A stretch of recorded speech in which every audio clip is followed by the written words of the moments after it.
We kick things off in a fantasy world which has the Labyrinth city Merhats. Inside this city is a hospital known as Eris, where our hero, Satu Shiki, is working as a healer. He was reincarnated in this world from his own planet, so he was hoping to do a good job here. But it turns out that he was fired from the job by a cute, curvy girl whose name is Eris. As a matter of fact, it was so bad that she ordered Shiki never to show his face ever again. We do not know yet if this was because he did shady things to her due to his intrusive thoughts. So it's time for a brief flashback within the Eris hospital. We see our hero using a healing spell to remove poison from a cute girl's hands. He gets done with the treatment and then he asks the girl to pay his fee of 400 zeni, which is the currency of this world. This is too much for the girl, so she uses her curvy body to appeal to him. Her equipment had broken down during her last adventure, so she's a little low on cash. However, Shiki cannot let her get away with this again, otherwise he will be fired by Eris. This puts him in a tough spot as the hospital's hired healer. This girl is shown to be a regular adventurer, and she always comes back to the Eris hospital to heal her injuries after she visits the Labyrinth. She clearly knows how to play with Shiki, because she gives him a wink and promises not to tell Eris about it. She rubs her body up against our hero, and his intrusive thoughts start to take over in hyperspeed. This is a dangerous situation for Shiki, because he has to face the temptation of twin hills covered by a thin piece of cloth. He tries his best to fight against his shady intentions. But then the girl tells him that he can touch and rub her twin hills if he wants. Her technique is highly effective and starting to show signs of impact as Shiki closes his eyes but puts out his hand to touch what most men may have touched before. He tries to act innocent by saying the Eris hospital is going through some trouble with cash, so his neck may be on the line if he gives another discount without the boss's permission. Of course, he can't fight his intrusive thoughts any longer, so he gives in to temptation and loses the battle against the cute girl's curvy hills. Shiki says that it can't be helped now, so he is willing to go down to 200 zeni, which is more than enough to please his patient. She happily allows him to do unspeakable things to her hills. So our hero turns over to the dark side and states how she is always able to get a discount using this secret technique. However, with one set of twin hills being violated, another set enters the room, and it happens to belong to Eris, who wants to know exactly what Shiki is doing. Our hero is caught in the act, so there's nothing he can do for now, but the girl makes the most of this chance and simply runs away while she can. Shiki can't believe that she has betrayed him, but now he has to deal with the wrath of Eris, who is fuming with rage. She tells our hero that she has warned him time and again regarding discounts, especially when they are given without her permission. Shiki relies on his secret rules of success, but the first rule is to smile and laugh when in trouble. That obviously doesn't work on Eris, and she demands to know why he was touching what he should not have been touching. Shiki thinks of his second rule, which is to give a reasonable explanation for his actions. So he says that the girl's hills were injured, which was why he decided to check them in detail. However, this tactic fails as well, as Eris says Shiki could have cured the girl's hills even if he had used healing magic. There was no need for him to be doing lewd things. And on top of that, Eris was actually watching the whole thing right from the start. There is no other option left for Shiki, so he relies on rule number 3, which is to beg for mercy. He bows down to Eris and says sorry for being a shady boy, but she isn't budging at all. She mentions how Shiki had told her that he wanted to work in the hospital no matter what. However, our hero tells us that the only reason he said that to her was because he wanted to see her curvy body every day. Despite Eris warning Shiki against the discount situation, he has continued to do it again and again. To make matters worse, he does shady things with the patients, just like he was doing to the girl as well. Till now, Eris had allowed it because his healing magic was amazing, but she has had enough of his antics now. This explains why she fires him and tells him never to show his face ever again. Now, our hero is jobless and homeless in another world, with nowhere to go. Shiki has found himself in a bad situation, so he goes to a bar to drink his sorrows away. That isn't helping either, because our hero needs to find a new job quickly. It's not going to be easy, since clinics will not accept anyone with the kind of qualifications he has. This is where he realizes that Eris was a nice girl, as she was open enough to give him a chance. He recalls that Eris had all his luggage packed when she had fired him, which means that she did not do this on an impulse. Eris had actually planned to kick him out a while ago, and Shiki believes it has to do with an incident from the previous day. Our hero had bumped into Eris while she was taking a bath, and carelessly fell on top of her, which led to him touching things that he should not be touching. Shiki can still feel the softness in his hands, but he can't let his intrusive thoughts take over just yet. After all, his goal is to build a harem since he is in another world. It's at this point when he hears someone call out his name from behind.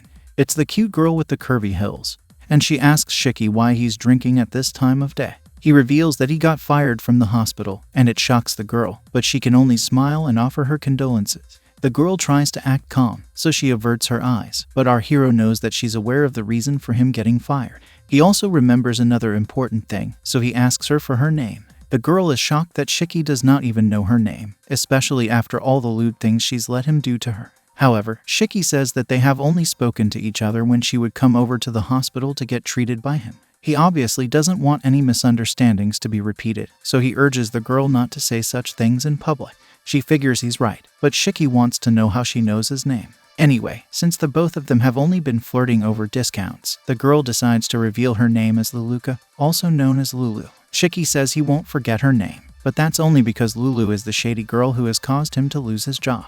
Come to think of it, Shiki realizes that he did give Lulu the discount, but he didn't get to violate her hills the way he wanted to.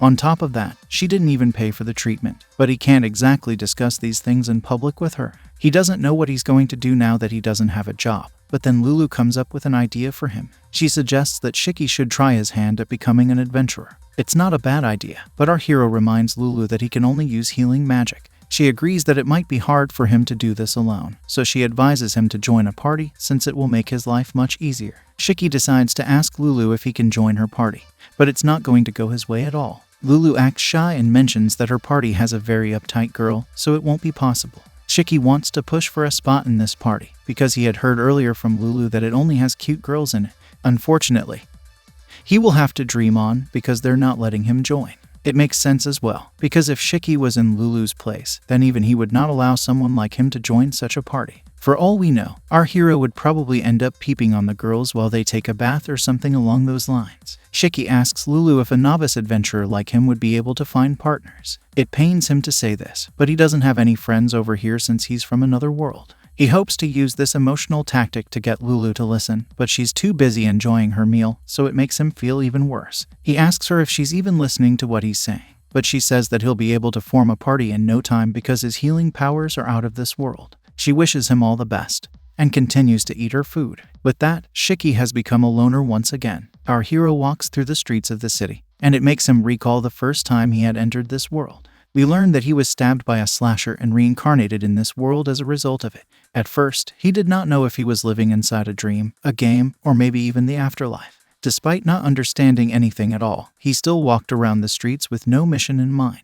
Luckily for him, he had come across Elise, who had taken him in with open arms. Our hero felt great joy when she offered him a job at her hospital, because this was as good as it could get for him. However, he ended up doing unspeakable things to her patients and even her as well, so Shiki messed it all up. Suddenly, he notices something odd with the crowd in front of him, so he decides to check it out. We learn that it's a slave market, which is why people are getting excited. Shiki tells us that there are many ways to be bought as a slave in this world, but it all boils down to two things in the end. The master will need to provide the basic necessities to the slave, and in return, the slave would do whatever the master would ask from them without any hesitation. If the slave doesn't obey their master, then they will be forced to do so by a magic seal known as a slave crest. Shiki gets an idea and thinks of entering the labyrinth with a bunch of slaves to make his job a lot easier. He puts his mind to work and realizes that it might be the best possible idea for someone like him. The slaves will have to obey him because of the slave crest, so there is no chance of him getting betrayed inside the labyrinth,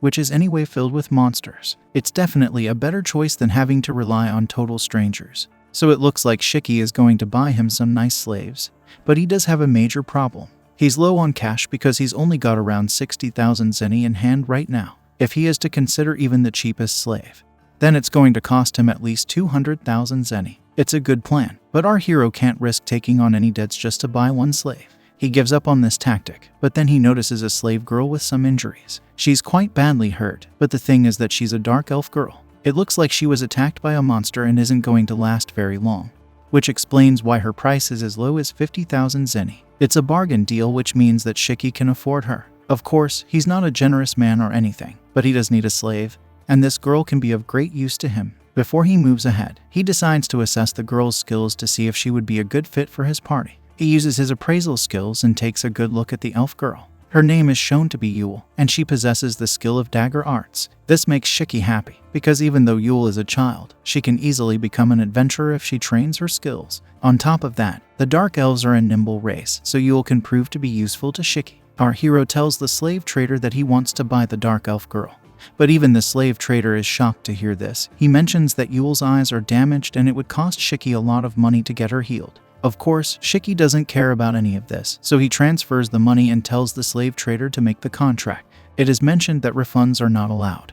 And then Yuel is given to Shiki as his new slave. He takes a look at her as she bows down to him and gives an introduction. Shiki offers his hand to her, but she is not able to see it, which means that he has his task cut out for him. He decides to take Yuel to the inn first.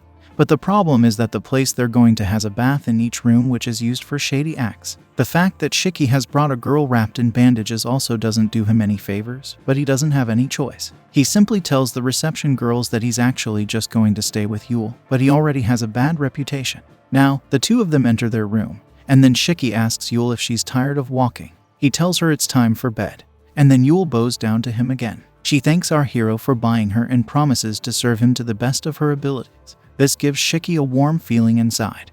But he remembers that he's the hero, not the villain, so he can't let his intrusive thoughts take over. He tells himself to calm down because he is not so far gone as a human being.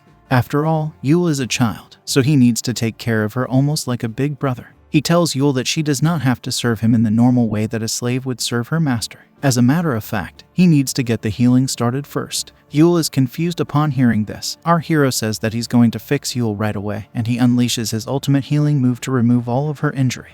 With that, the bandages go away and Yuel looks good as new. Shiki says that the treatment is over and then he hands Yuel a mirror so that she can see herself. It's a very emotional moment for the elf girl, as she can finally see herself with her own eyes. She needs a moment to calm down, but Shiki is happy that Yuel is back to normal again. She takes a look at Shiki and asks him if he is her master, so he decides to act cool in front of her. He asks her if he's handsome, but what happens next is something even he did not expect. Yuel hugs him with gratitude and says that he's very handsome and cool, even going on to say that he's the coolest boy in this world. Of course, Shiki has to be neutral, but even he is overcome with emotion. Yuel thanks him for fixing her face and body, and she says that she really wants to show her gratitude to him. Obviously, this is not what Shiki has bought her for, so he reminds Yuel that he is not a shady man. Even then, Yuel acts cute and says that she wants to service him in the best way she can. Shiki figures it's time to tell her the truth, so he reveals that he bought Yuel because he wants her to dive into the labyrinth with him. Since he is going to become an adventurer, he will need the elf girl to support him in his journey. Yuel feels shy and says that she doesn't know how to be of use to him here since she only has dagger skills. Shiki tells her it's alright, and he will let her eat all she wants for the next 2 days. Then he will train her skills and he'll keep healing her to make sure the process becomes faster. The elf girl is ready to serve her master, so she says that she will always fight by his side, even if it means risking her own life. He tells her that they will go to the labyrinth and conquer it, so Yuel says she's looking forward to it. Our hero is shocked that such a young girl is excited for the labyrinth. But anyway, he has now become an adventurer in another world. Now, we fast forward to Shiki and Yuel making their way to the labyrinth. Our hero tells us that the labyrinth is a scary place where monsters roam around with deadly intentions. But at the same time, this is also a place where you can make a good fortune if you play your cards right. Yuel is extremely happy to be visiting the labyrinth, so Shiki comments that she's like a child going to an amusement park. Of course, he feels a little guilty for taking such a sweet, young girl to a dangerous labyrinth, but maybe Yuel is excited because she has faith in her own ability. This theory actually turns out to be true as Yuel's dagger skills are so amazing that she's able to take down a whole army of monsters without any problems. The elf girl rushes to her master and asks him how she did. Yuel has a very cute look on her face, and it makes Shiki compare her to a puppy who is waiting for her reward. Our hero puts his hand on her head and congratulates her for doing such a good job. As expected, this makes Yuel very happy, but Shiki is even happier because she is much more useful to him than he could have ever imagined.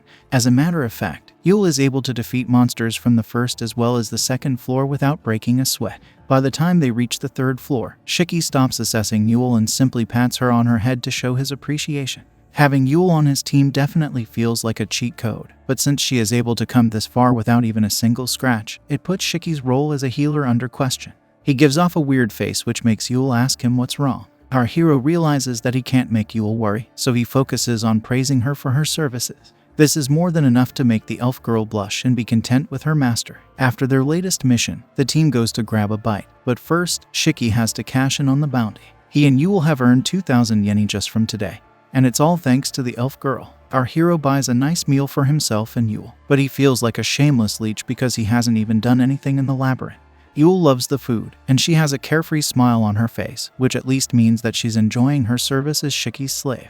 Of course, our hero is used to getting scolded by Eris, so he imagines that his curvy boss would mock him for enjoying the money his slave has made for him. He doesn't care about that anyway, because Eris doesn't even want to see his face anymore. Suddenly, he hears someone calling out his name, and it's none other than Lulu. She hilariously grabs our hero from behind and says that he is the only one who can save her. Naturally, Yuel is a bit suspicious, so she asks her master who this curvy girl is. Lulu pauses after hearing the elf girl refer to Shiki as her master, so she asks him if he's gotten a slave for himself. She finds Yuel extra cute, but is disgusted to see how shady Shiki is as a boy. Lulu can't believe that he prefers girls like Yuel, but our hero tells her that she's got it all wrong. Now, Shiki decides to introduce the girls to each other, and he mentions how Lulu would visit him back when he was a healer at the Eris hospital. Similarly, he explains how he bought Yuel as his slave, but for the purpose of fighting goblins inside the labyrinth.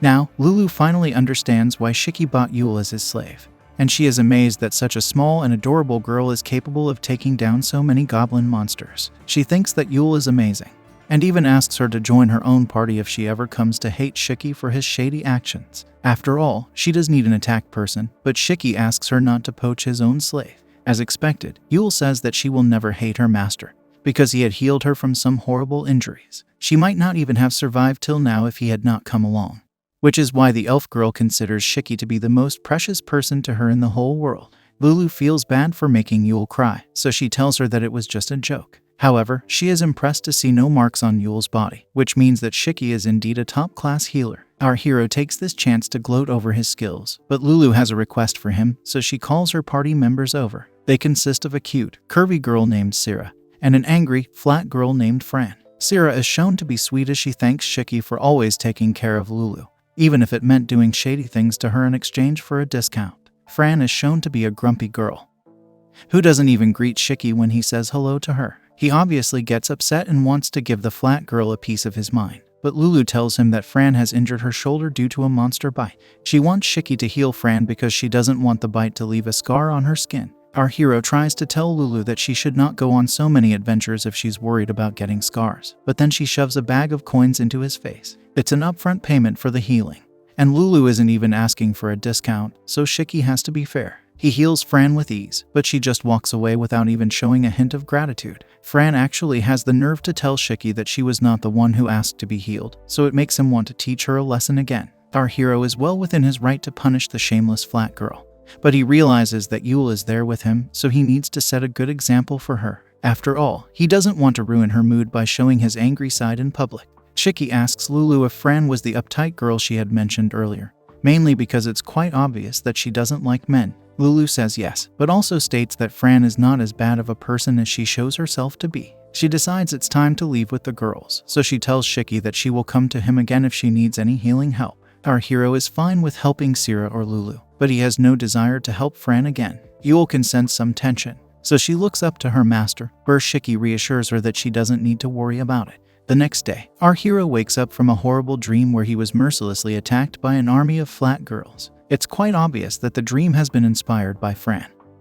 But then Shiki notices Yuel looking cute as ever. They wish each other good morning, and we can see that they are sleeping in the same bed together. Shiki doesn't want us to get the wrong idea, so he explains that it's completely fine for him to sleep next to Yuel without letting his intrusive thoughts take over. It turns out that Yuel wanted to sleep on the cold, hard floor because she's a slave girl. However, Shiki is not that kind of master, so he carried her to bed and lulled her to sleep, thus proving that he is not such a shady boy. He says all of this to reassure himself, but then Shiki finds himself in yet another hilarious situation.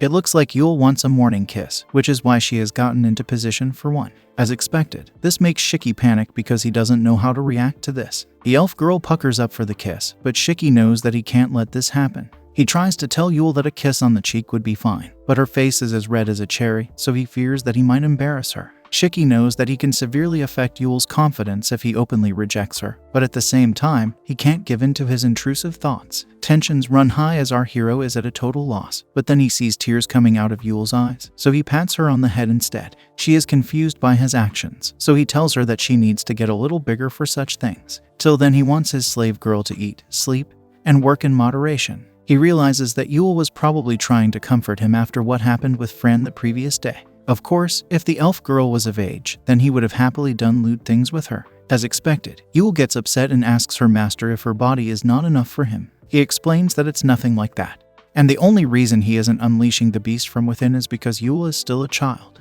He does mention that in a few years, she will be a charming young lady, so maybe they can think about such things when the time comes. Yuel luckily gets what he means, and she promises to do her best to be as charming as possible. Shiki breathes a sigh of relief because he has been able to control himself while also not hurting his slave girl's feelings.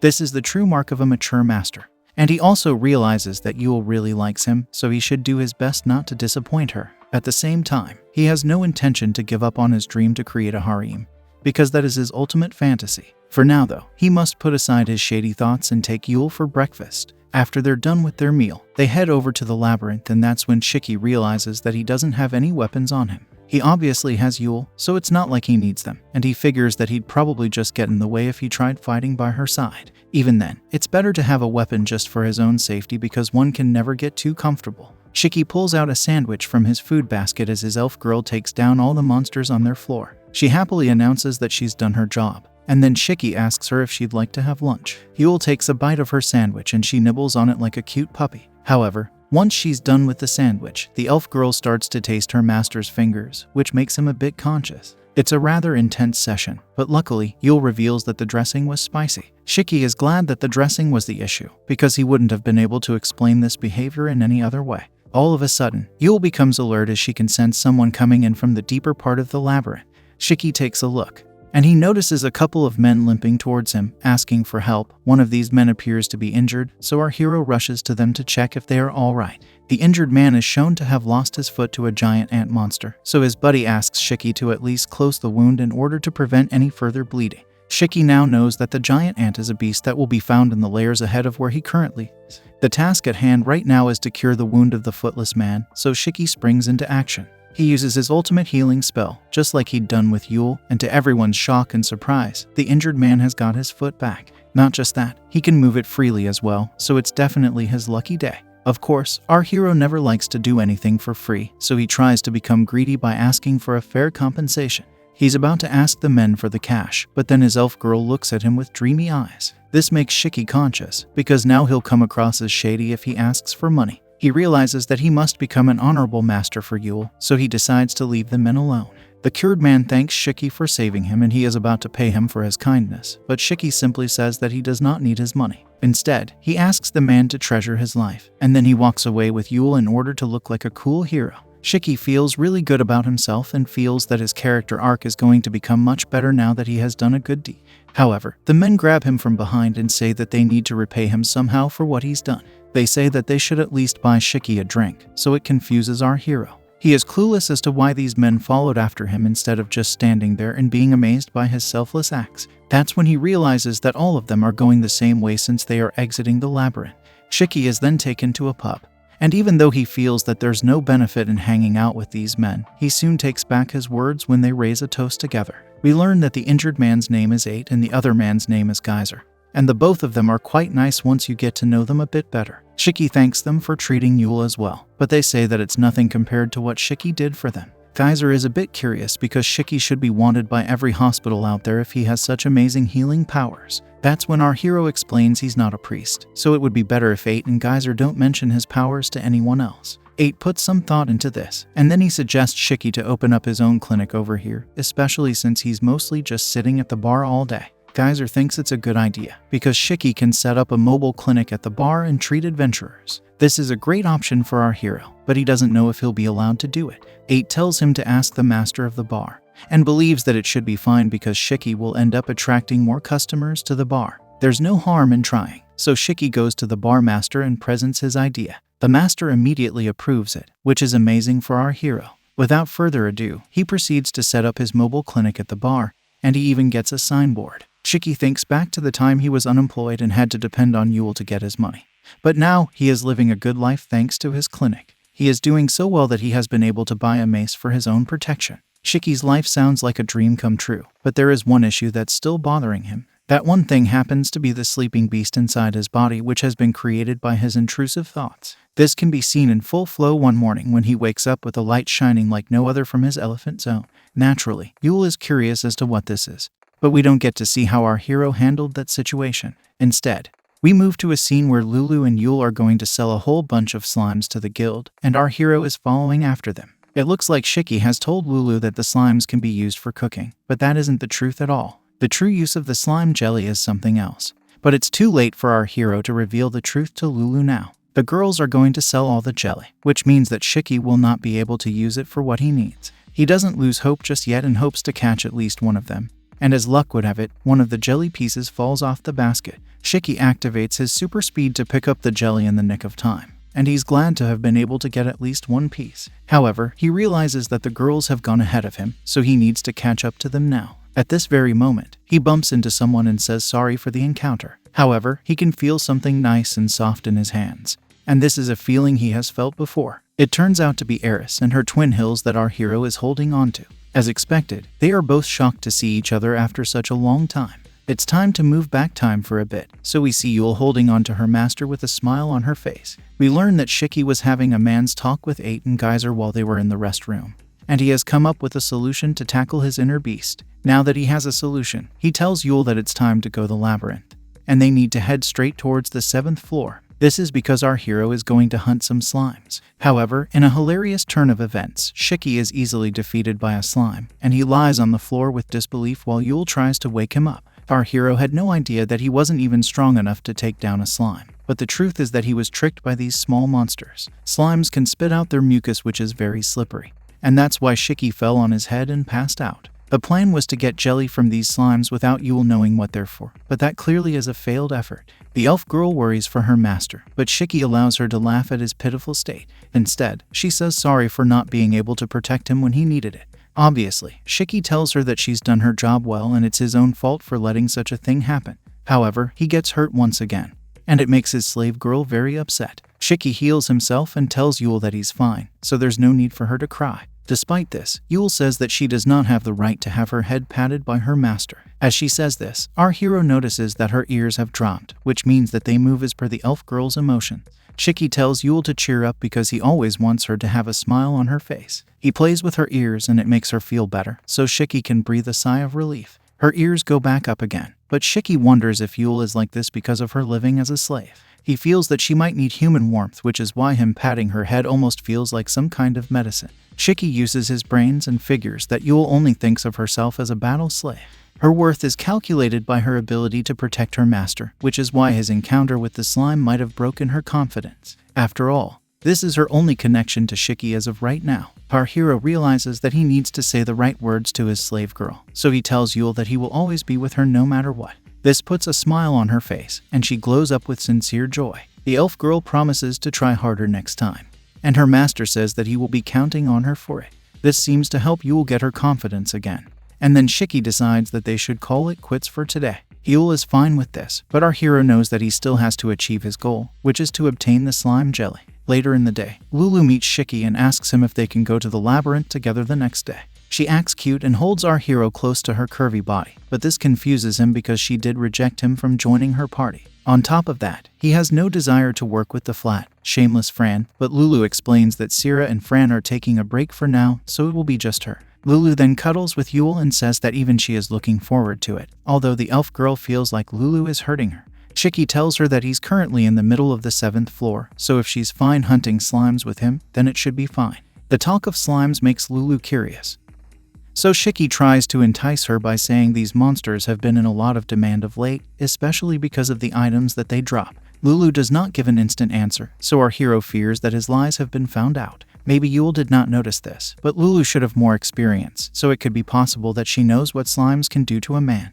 However, Lulu simply smiles and tells Shiki that she will join him for the hunt tomorrow. This is good news for our hero, but then she also asks if she can stay with him for the night. Of course, Shiki says yes, but he wonders if Lulu also has intrusive thoughts for him. The curvy girl is happy to hear this, but she simply says good night and leaves the room. Obviously, this confuses Shiki because he thought that Lulu wanted to share the same room with him. Our hero figures that Lulu was teasing him on purpose, but before he can curse her, Yuel tells him that they should also go to sleep now. At least he has his slave girl with him, so Shiki comes up with a plan. We see Lulu outside the room, and she reveals that she did just play a prank on our hero because she loves to see his face when she teases him. After all, This is the same boy who would give her discounts in exchange for shady acts. Suddenly, she hears lewd noises coming from the room, and she starts to wonder what's going on. Lulu can hear Yuel asking her master how it feels, and he says it's amazing. The elf girl gets a little tired, so Shiki tells her that she doesn't need to force herself to do this.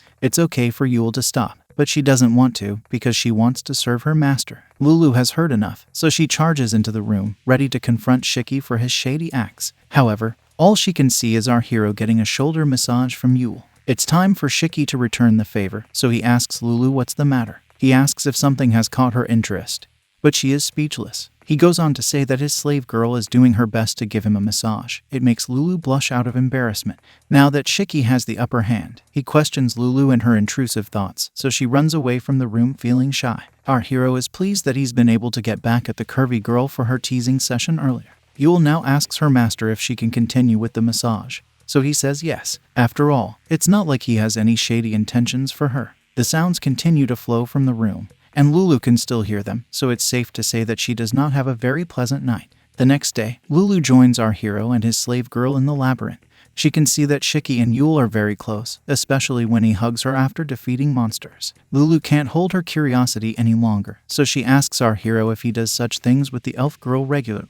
He says yes and asks if there's any problem with it.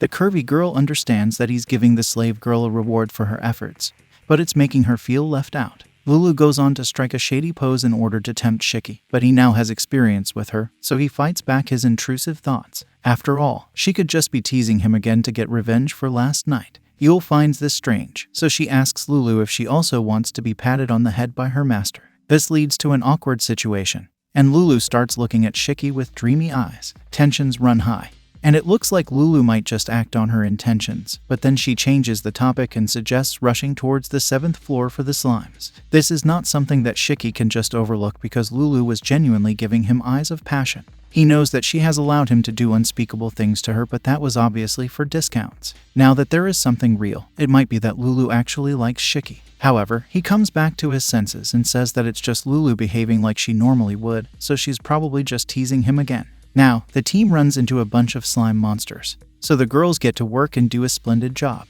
They get covered in some slime though, so Shiki has to stay strong once again. It was a rather easy task, so Shiki is pleased that he has such skilled fighters with him. We learn that a slime's body disappears after it is defeated, but it does leave behind a prop item which is exactly what our hero is after. This is called slime jelly, and it will be the savior for Shiki and his little elephant.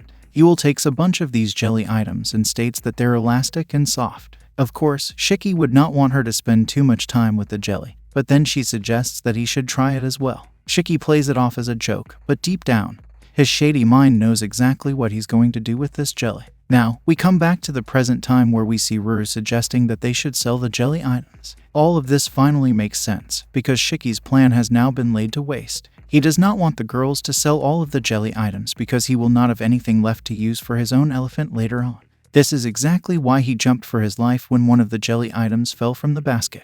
However, this is also the exact same time he bumps into Eris again, and to make matters worse, he grabs here where no man should ever grab a woman. Of course, the both of them are shocked to see each other again, but our hero can't help himself, so he tries to feel the softness just a bit more. As expected, he gets slapped by Eris for being a creep and he says sorry for his actions. Anyway, it's a bit surprising to see his former boss over here. And that too, it seems like she's just come out of a bar. Shiki doesn't understand this, because Eris is usually at the hospital at this hour. He asks her if something has happened, but Eris says that it does not concern him and she walks away from the scene. It's a puzzling interaction for our hero, but then Yuel and Lulu come back for him and mention that he needs to keep up. He joins his girls again, but he's still suspicious about what Eris said to him. He figures that he should go back soon, and then he thanks Lulu for all her help today. The curvy girl hugs Shiki closely and tells him that they should do this some other time as well. Naturally, this makes Yuel a bit jealous and our hero very awkward. The curvy girl leaves the scene and Shiki comments on how odd she is, but then Yuel holds onto his arm. He asks her if something's the matter, but she says it's nothing even though she knows she wants her master all to herself. Now, Shiki and Yuel go to the bar and catch up with Geyser and Nate for a drink. They are impressed to learn that our hero is already at the 7th floor, but he gives the credit to Yuel and her impressive dagger skills. The men tell him that he's not exactly a bad fighter and Yuel can only battle the monsters with freedom because she knows that her master is standing right behind her. She is a bit cheerful now after hearing this, but she wants to know why everyone is celebrating so much right now. Shiki tells her that it is to enjoy the success of beating all the slimes today. The elf girl does not understand why beating slimes is such a big deal, but before Shiki can say anything, 8 tells him that he should not bring up the topic they had discussed earlier, especially not in front of his slave girl. That's when we learn that the slime jelly is some kind of relief device which will help our hero maintain his image in front of Yuel. After all, he can't afford to give her the wrong impression if she were ever to catch him in the middle of something unspeakable. However, our hero suddenly loses his senses and taps into his intrusive thoughts once again when he sees the maids of this bar. They are all cute and curvy, so he can't get his shady mind off them. Yuel notices this and she wonders if she would look better if she also wore a maid costume. She even gets the incentive to do so, because her master says that he would prefer to see her in such an outfit.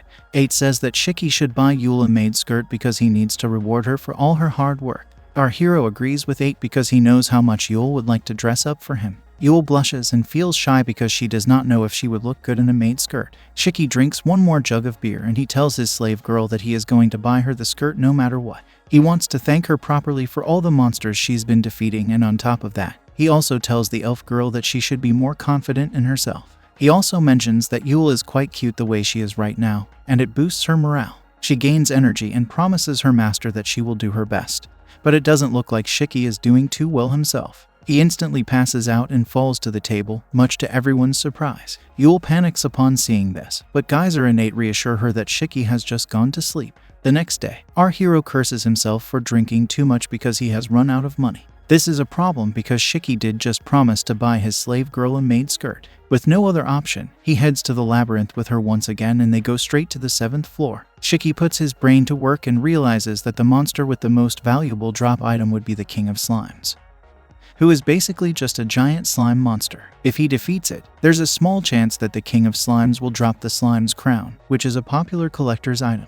As a matter of fact, it's so popular that it could fetch a price as high as 200,000 zenny. It's a very tempting thought for Shiki, but he does not know if he should risk Yuel over here. Sure, she can defeat tons of tiny slime monsters, but the King of Slimes is a whole other ball game. Shiki figures it's too risky, because he does not want the slime boss to hurt Yuel and damage her in front of him. Right ahead of Shiki and Yuel is the boss room, and the elf girl that she's ready to enter it at any time if it's for her master's sake. She thinks it's just a big slime at the end of the day, but Shiki says that it would not be wise for them to tackle such a boss monster just by themselves. Yuel does not argue with her master and comes back to the bar clinic with him. Shiki knows that it would be a great way to earn a lot of cash, especially since his earnings from the clinic are not that high now. However, he's making enough to save for Yuel's skirt, so he's happy with himself. Yuel asks Shiki if she can go fix her hair for a bit and he allows her to do so. She rushes away and it makes our hero a bit suspicious. But before he can think about it any further, Lulu comes to him and asks him to heal her. Shiki thanks Lulu for her loyalty, but he also mentions that he's expecting her to pay a fair price. However, Lulu doesn't seem too intent on paying her cash to our hero, and says that she wants him to have a look at her injury first. She says this with shady eyes, so what exactly does she have planned for Shiki?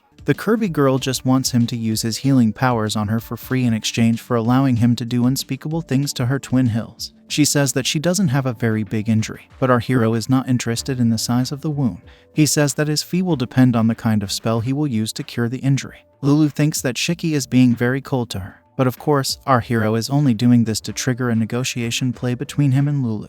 He also wants to know what Lulu truly feels about him because the cute look on her face back at the labyrinth was not something that she could fake. It's too genuine for a girl like her to act out, so Shiki needs to know if she truly wants him to violate her curvy body. Obviously, he has 2 other things in mind, so he plans to use the negotiation play as an excuse to do as much as he can with these 2 things. He also recalls the last time where he used his healing magic on Lulu but could not act on his intrusive thoughts properly as Elise had walked in on his shady acts. Lulu tries to act cute again and she says that her injury really isn't as big as our hero thinks it is. She tries to give Shiki a closer look at it and our hero's intrusive thoughts start to kick in again. He acts coy for now, but the curvy girl keeps pushing herself closer to him. This makes Shiki wonder if Lulu actually wants to get closer to him because of her own intrusive thoughts. Maybe all of this was just an excuse to come and see him, so Shiki decides there's no point in acting shy and innocent anymore. He can't help his feelings anymore, so he brings Lulu to a private spot which she then covers with the curtains. She holds his hands and brings them close to curvy heaven, but just before Shiki can make his thoughts run wild,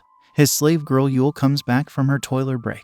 She happily declares that she has returned, but what she sees is something that no girl should ever have to see. Shiki is caught in the act and he has no excuse to give his slave girl. Yuel is sad and disheartened to see such a lewd act being performed in front of her, and even our hero realizes that he has messed up big time. He has let the negotiation play get the better of him, and now he has found himself in a tough spot with Yuel. This was obviously a mistake and he needs to come up with something fast. Otherwise Yuel will not be able to recover from this betrayal. After all, his slave girl might just lose her faith in him after seeing such a despicable act in front of her. In an awkward yet hilarious moment, Shiki nervously says that he is in the middle of a very tough treatment. He asks Lulu to play along by asking for her validation on the same. He even says that it's so tough that he has to go and directly touch the two sources of the pain. Our hero hopes that the curvy girl has figured what he's trying to do and he prays to God that she agrees with what he's saying. However, Lulu takes it the completely opposite way and brings her healer boy's hands closer to her twin hills. She even makes a shady face while doing this, and it makes our hero realize that he has lost the battle of deception. As a matter of fact, Lulu takes it to such a point that even someone as shady as Shiki is feeling shy about what she's making him do. Yuel has been scarred for life now, and Shiki desperately tries to explain that this is not what it looks like. The slave girl can't take any more of this, so she starts crying and saying that her master has been stolen from her. She cries in extra cute fashion, so Shiki tries to console her. Lulu, on the other hand, had no idea that her actions would cause the elf girl to cry, so she says sorry for acting on her intrusive thoughts. Shiki does his best to keep Yuel calm, and then he says sorry for acting like a shady creep. Lulu and Shiki now join forces in order to create the perfect cover story for their lewd acts. The curvy girl says that she was not trying to steal Yuel's master away from her, but she was rather just borrowing him for a bit. Shiki goes on to say that what he was doing to Lulu is actually a secret technique called Palpation. Of course, these are all lies, but Yuel starts to buy into what is being told to her. Shiki sees an opening, so he says that it's a very difficult medical technique, which was why he had to get so close to Lulu. After all, he needed to be sure if there was any other kind of issue within her body. The slave girl calms down for a bit and asks if all of this is actually true. This makes Shiki happy, even though he has to copy such a basic excuse for the sake of his elf girl. It is a deception, but it's for a good cause as per what our hero is thinking. Lulu also gets the vibe of the room, so she asks Yuel to take a closer look at her twin hills under Shiki's guidance. Our hero goes on to explain that there is no issue or scratch on her body because he has healed her with the art of palpation. Lulu celebrates and says that Shiki's magic is simply amazing. All of this is more than enough to finally trick Yuel into thinking that her master is not a shady creep. She happily runs into Shiki's arms and hugs him because she is glad that it is not as she had imagined. Of course, both Shiki and Lulu are happy that they have managed to trick the innocent elf girl into believing their lie. Our hero tells Lulu that she doesn't need to pay him now because he has to go back home with Yuel and he has already redeemed himself by touching what he had been longing to touch for so long. We move to nighttime, but Yuel has not said a single word since the shady incident. Shiki notices this and wonders what she is thinking about. Our hero worries that maybe his slave girl has figured out that it was all a lie, but that does not happen to be the case. She suddenly starts saying that something hurts, so Shiki goes up to her to figure out what's going on. Yuel says that her body keeps hurting, so our hero uses his healing powers on her instantly. However, his spell does not work on her and she continues to talk about how her chest is feeling tight. Yuel mentions that she's been feeling this way ever since she saw her master doing unspeakable things to Lulu. That's when Shiki realizes that Yuel is suffering from something that no kind of healing magic can cure. It could be anxiety or even jealousy. But then the slave girl comes up with a request for her master. She asks him to do the exact same thing with her as he was doing to Lulu. Of course, Yuel thinks that it's a genuine medical technique called palpation.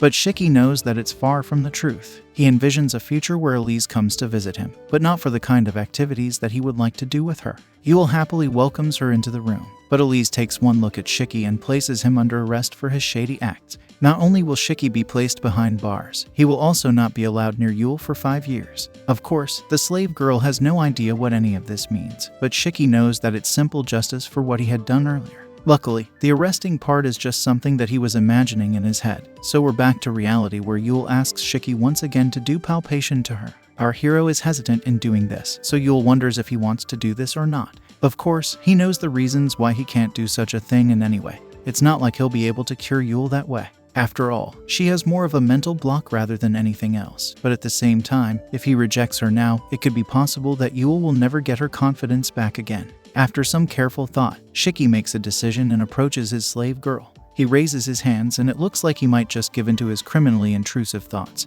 But then our hero redeems himself by grabbing Yuel and holding her in his arms like a protective guardian. He asks his slave girl if she remembers what he had told her before about how he can be around her. In his mind, he is obviously thinking that he can do whatever he wants with Elise or Lulu because they are grown women who are able to make their own decisions. However, there is a line that he must never cross with someone like Yuel. His only wish is for his cute slave girl to keep smiling, and he realizes that she is behaving this way because of her anxiety. His top priority should be to calm her down, which is exactly what he does when he says that he had promised to stay with her forever. He intends to keep that promise, and his words ease Yuel's anxious demeanor. She asks her master that if he is giving her such kind words as a reward for her working so hard, then would he reward her even more if she continues to work hard for him? This is a bit tricky for Shiki to answer, but he knows that he has to ease Yuel's mind, so he agrees to reward her if she continues to work hard. This is more than enough to calm Yuel down, and she says that she is feeling fine now. With that, the slave girl goes to bed and yet another disaster is averted. Some more time passes by, but our hero is not able to get any sleep. He doesn't know if he has made the right decision by continuing to lead Yuel on, so his guilt prevents him from getting any rest. He gets up to check on his slave girl, but to his surprise, she is not there. This is bad news for our hero, so he instantly steps out of the inn and looks around for Yuel. She was nowhere to be found inside the inn, so the only other option is to scan the city for her. This is a worrying thought for Shiki because he has no idea where his slave girl could have gone. He asks people in the city if they have seen a dark elf girl, and one of the men points him to a place where she was seen 10 minutes ago. It turns out to be the direction of the labyrinth, and this makes Shiki wonder if Yuel has gone into the labyrinth in the middle of the night simply to challenge her the slime boss alone by herself. Shiki can't bear to stand the thought of what might happen to Yuel, so he quickly rushes to the labyrinth to save his slave girl. However, he does not get to act like a proper hero because he struggles to hold his own against a small chicken monster. He takes cover behind one of the pillars and laments his current state. He is disappointed that he can't even beat such a small monster by himself, but this is not the time to complain, so he heals himself and tries to push his way forward. He knows that he has to stop Yuel from attacking the slime boss, but on his way to the boss room, he suddenly falls to the ground after feeling a stinging sensation. Shiki has no idea why this happened, so he takes a look at his legs only to realize that one of them has been gobbled up. There's only one explanation for this, and we see it right after in the form of a giant ant monster. Things are not looking too good for our hero as he lies on the ground with the ant monster approaching him with deadly intention. Shiki knows that he has to make a run for it, but for that, he will need to heal his leg as fast as he can. He tries his best, but time is running out for him, so thinks back to all his current relationships with cute girls. Elise still hates him for his shady acts. Lulu still has not revealed her true feelings for Shiki, and above all, he can't afford to leave Yuel alone like this. He uses his ultimate healing move, but it takes too much time and the giant ant monster comes up to him. Shiki braces himself and prepares for the worst. But before anything can happen, he hears a loud slash and sees that the ant has been sliced into two. He hears a voice asking him if he's alright and why he's here alone. That's when he looks up to see that his butt is ate and Geyser have come to his rescue. The men are glad to have saved Shiki in the nick of time. But he looks all messed up. Our hero explains to them that he had woken up to find Yuel missing from his room, so he fears that she has gone to fight the boss slime all alone. He is clearly worried for her safety and is feeling very emotional at this time, but Geyser tells him that Yuel should be at the bar around this time. This is a massive twist in the tale, and Shiki's hilarious face says it all. He is totally confused, so Geyser repeats himself once again by saying Yuel should be at the bar. Shiki loses his mind and grabs Geyser by the collar while hilariously asking him if he's messing around. Geyser explains that it's the truth because our hero was a part of this conversation earlier. He had promised to buy Yuel a maid costume just like the ones being worn by the cute waitresses at the bar. Since she liked the idea of wearing the maid costume, she said that she did not want to cause any trouble for her master, so she would work while he would be asleep. Even Shiki had pushed her to do her best. And it all makes sense now to our hero. 8 figures that our hero was drunk when this chat was being had, which is why he looks so lost right now. Geyser can't believe what he's hearing, but Shiki nervously laughs, which means that he actually was too drunk to even realize what his slave girl was saying. As expected, Shiki lets out a huge grunt of frustration. But he only has himself to blame. He bows down to 8 and Geyser and says sorry for causing them trouble in the labyrinth. The boys are fine with helping him out because he was the one who saved them in the first place back when 8 had his own leg cut off. They also say that booze tastes even better after doing something good, so they should head over to the bar. However, they also tell Shiki that he should change his clothes since they look very dirty and ragged. If Yuel sees him like this, then she might feel bad about making her master worry. Shiki agrees with this, so he rushes back home and tries to wash his clothes. However, no matter how hard he tries, he is not able to get the stains off his shirt. He decides to hide his clothes and his injuries for the time being. But then Yuel suddenly shows up in a cute maid costume. She is shocked to see her master with all his injuries, so she asks him what happened. Naturally, Shiki doesn't want his maid girl to worry, so he says that the stains and blood on his body are not his own but from the monsters he had beaten.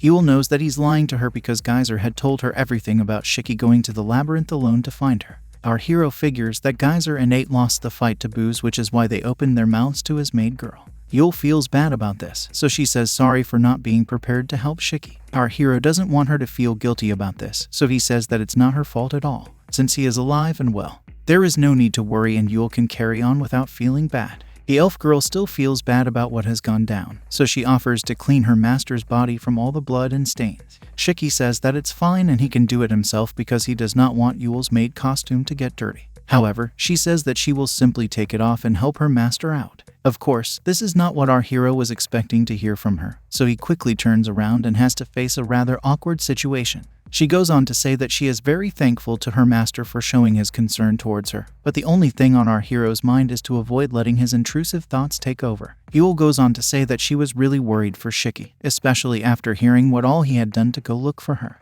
He is now injured because of that, so the slave girl does feel bad about it, but she is actually very happy to see how much Shiki cares for her. After all, he did just risk his life to go find her despite knowing that he would not stand a chance against the monster in the labyrinth.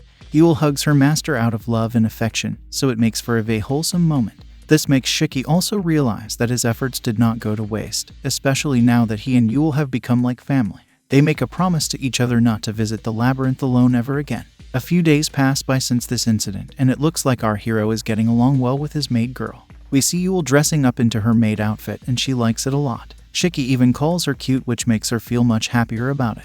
Now, Yuel starts working as a waitress at the bar, and it helps keep her busy throughout the day. Of course, this would keep the elf girl busy, so Shiki started worrying about her sleeping hours. He ends up going to the bar and has a word with them in order to change Yuel's timings. Shiki gets his way, and with that, the whole waitress incident comes to a happy close for him. Now that Yuel has started working, Shiki likes to listen to her stories about work, so it becomes like a daily routine for the both of them. One day, the topic turns out to be about a new waitress with whom Yuel wishes to get along. She begins to talk about this person and we learn that she is facing some kind of financial problems. It turns out that she has some kind of clinic but she does not have enough money to make it run, which is why she had to sell her house. Seeing her in such a state made the bar people worry for her, so they ended up asking her to work with them in order to make some extra cash. Of course, this is a sad story and no one should deserve such a life. However, it looks like Shiki has heard this story before, so he asks Yuel for the name of this waitress. In a shocking turn of events, we learn that this waitress is none other than Elise herself. This is exactly why our hero felt he was hearing a familiar story, and now he has no other option but to meet her again. Yuel calls Elise over to her place and introduces her to Shiki as her master. As expected, the curvy babe greets her past employee with a neutral expression, and it makes things awkward for our hero. Elise says that Yuel keeps singing praises about her master, so she wanted to come over and see what kind of person he is. She had actually expected to meet a saint, but it only happens to be the shady Shiki. Yuel is surprised to see that Elise and her master know each other from earlier, but our hero wants to talk about something else. He clenches his fist and goes on to tell Elise that Yuel told him about the issues she was facing with her clinic. We learn that the curvy babe had put her clinic on auction around a week ago, so it might be too late, but he would still like to be of use to her. Shiki tells Elise that she just needs to ask for his help and he'll do whatever would be needed from his end. Of course, this is a calculated move from his end because Elise had helped him out when he was alone in this world. However, it's not just about him wanting to be liked, as his feelings for Elise are true. What she gave him was much more than just a night stay and a meal, so he genuinely wants to be there for her during her time of need. Elise says that she had debts even before Shiki had come along, so the fact that he gave discounts in exchange for doing unspeakable things to cute girls had angered her. On top of that, Shiki peeking in on Elise while she would bathe also set her off, but she could never run away from her problems. Shiki feels bad after hearing this, so he tries to offer a solution to Elise, but she continues to talk about her situation. It turns out that she has a little sister who is studying in the capital so that she can become a night girl. In order to make this dream of hers come true, Elise had borrowed money from some other people. This allowed her to pay for her sister's tuition fees and living expenses, which she would happily do again because the only family she has is her little sister. At the end of the day, this is Elise's problem, so she can't involve Shiki in it. Of course, our hero is not just going to stand there and watch Elise suffer, so he confirms that the clinic she has put on auction is actually her home. He asks the curvy babe how much money she has borrowed, so that he can pay off her debts with his own money. However, Elise simply smiles at him and says that she had already made her decision to sell the clinic a long time ago. She says she has come to terms with her situation and has no regrets about what she's done. With that, Elise leaves the room, but Shiki can sense that she is lying to him. There are tears in her eyes as she exits the room, so it's clear that she does have regrets. Seeing Elise cry is a rather unpleasant sight, so our hero feels guilty for not being able to help her out. Yuel also tells her master that Elise had lost her parents a few years ago in an accident, so she would also like to be of help to her. The fact that she is willing to sell the clinic for her sister is a big deal, because that home is the only place where she still has memories of her parents. This should be obvious to Shiki, since Elise only has her sister as her family, but he was oblivious to this fact, which makes him feel angry with himself. Even now, it's as if he doesn't even know who Elise is. Shiki has a dejected look on his face. So Yuel wants to know if something is up. He simply says that it's time for them to go to the Labyrinth, because he has a plan. The Labyrinth is known for being a place filled with monsters and demons, but more importantly, it is also a treasure house filled with riches. Shiki believes that these riches will help him win Elise's clinic back and also pay off whatever debts are due from her. He tells Yuel that this will be their new mission, and she is ready to help him on this mission. It's time for a flashback, because when he recalls the time he was reincarnated into this world, Shiki can only think about Elise showing him kindness. As a matter of fact, it's the only reason why he was able to live here in the first place. We see Shiki bowing down to Elise and begging her to let him work at her clinic. Normally, she would feel a bit suspicious about this because a strange boy has appeared out of nowhere and is now asking her for a huge favor. Despite that, Elise had only one thing on her mind, and it was the wound that was hurting our hero. We learned that it's the same wound that had come from his time on Earth where he was stabbed by a random man for no good reason. The injury had traveled with him all the way to this new life, so it makes him wonder how reincarnation really works. Elise sits next to him and says that she will use a healing spell to cure his wound. She just needs some time to focus, but Shiki still has no idea what she means by the word heal. However, he soon realizes how important such a thing is when he says the word heal and then he automatically heals his wound. Elise is amazed to see how powerful he is because he has just used an insane amount of healing magic in front of her. We noticed that he had unleashed a massive amount of light energy even though he has just used a simple spell. This is because he had no control over his healing powers back then. This is how he ended up as a staff member in Elise's clinic and also how he started his life as a healer in another world. If it comes to why he went to such an extent to work under Elise, he reveals that he only had her curvy body in mind as he had fallen in love with her twin peaks. Our hero lets his intrusive thoughts take over once again, but then Yuel brings him back to his senses by shouting out his name. She reaffirms the fact that if they want to buy Elise's clinic back from the original auction winner, then they will need to go to the Labyrinth and earn as much money as they can. In order to do this, they will need to defeat as many monsters as possible, so Yuel says that Shiki can leave the fighting up to her. Shiki says that he actually has a genius plan to sort the whole thing out, so his slave girl asks what it might be. He reveals that his trump card is the massive drop item from the 7th floor boss, Huge Slime. From what he has heard, the drop item is a crown, and it is very rare, so if they can collect it, then they can end up selling it as well. This should be more than enough to sort out the house for Elise. But then Yuel reminds Shiki that he had told her the two of them would not be enough to defeat the slime boss. That's when our hero realizes that he had indeed said this, so his whole plan was a bit too hasty. He does admit that the two of them should not risk taking on such a dangerous boss monster, so he needs to come up with a plan for it. Shiki turns on hero mode and says that he will get more people to fight the slime boss and challenge it with his numbers. After all, anything can be achieved when humans work together towards a common goal. Even though he has just said this, Shiki also realizes that in order to hire a team of fighters, he will need to pay them for their services. Even if he has luck on his side and they end up winning the crown, there will be too many people to split the reward with, and that will amount to almost nothing for them. Shiki sits down on the table and is under some stress because Elise's house is going under auction in just 6 days. If he has to be equipped for this, then he will need at least 600,000 Zen dollars in his pocket. It's a tough spot for him, as he knows he won't be able to make this much cash from his clinic, so he needs to try something else. Our hero even considers betting all his savings at the casino den on the outskirts of the city, but that could be a huge risk for him to take. Yuel can see that her master is worried, so she asks him if all is well. Shiki realizes that he might be pushing himself too hard right now, so it would be a good idea for him to take a break for a bit. He goes outside and Yuel says that she will get him some water to refresh his mind. As he waits outside, Shiki hears a familiar voice, so he lifts his head and sees Sarah, who is one of the girls from Lulu's party. They greet each other and Sira says that it's been a while, but our hero can only gaze at her twin peaks. His intrusive thoughts take over once again, but before he can violate Sira in his head, the grumpy girl Fran shows up and tells him not to look at Sira with shady eyes. Shiki remembers her well due to her arrogant behavior, and Fran only proves this point when she threatens to set him on fire with her flame magic. This is a totally savage move from her end, so Shiki stops thinking about Sira and looks for Lulu. He can't see her anywhere, so he wonders if she is still feeling awkward about seeing him ever since their shady incident at the bar. Luckily for him, Sira chimes in and tells Fran to behave herself since she is the reason they are here today.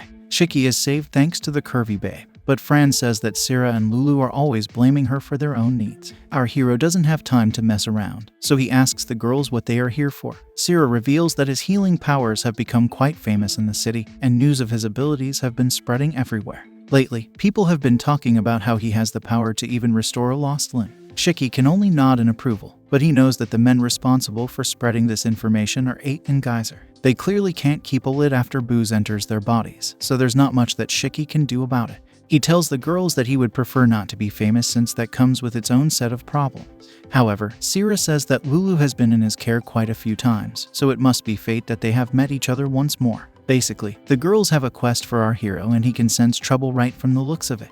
The curvy babe says that she would like Shiki to join the subjugation force, which happens to pay well for serving them. Shiki takes a look at the prize money, and it's not bad, but at the same time, it's not enough to pay for Elise's home. With no other choice, Shiki has to say no to the girls, and they have to accept his decision. Sira does ask him to let her know if he ever changes his mind because her squad is in desperate need of healers. However, this makes Shiki wonder why Sira is asking for such a favor. Guarding the surroundings of the city is supposed to be the job of knights and not adventurers. Our hero then suspects that Sira and Fran might actually have some kind of connection with the knights of the city. Now that he's curious, he tells the girls that he'll think about it. As of now, the only thing on his mind is Elise's clinic, so that takes priority for him. He needs to gather a team of adventurers to help him out on this mission, and he also needs to find a way to get their assistance for free. Fran does not like the fact that her team has been rejected by Shiki, so she tells Sira that they don't need his powers anyway. She feels that she can beat any monster without needing to be healed, so Sira is worrying about nothing at all. She does admit that Shiki has the power to restore a lost limb, but his fees are too high for normal people to afford. The flat girl even goes on to say that Shiki must be acting like a shady creep with girls who can't pay for his services.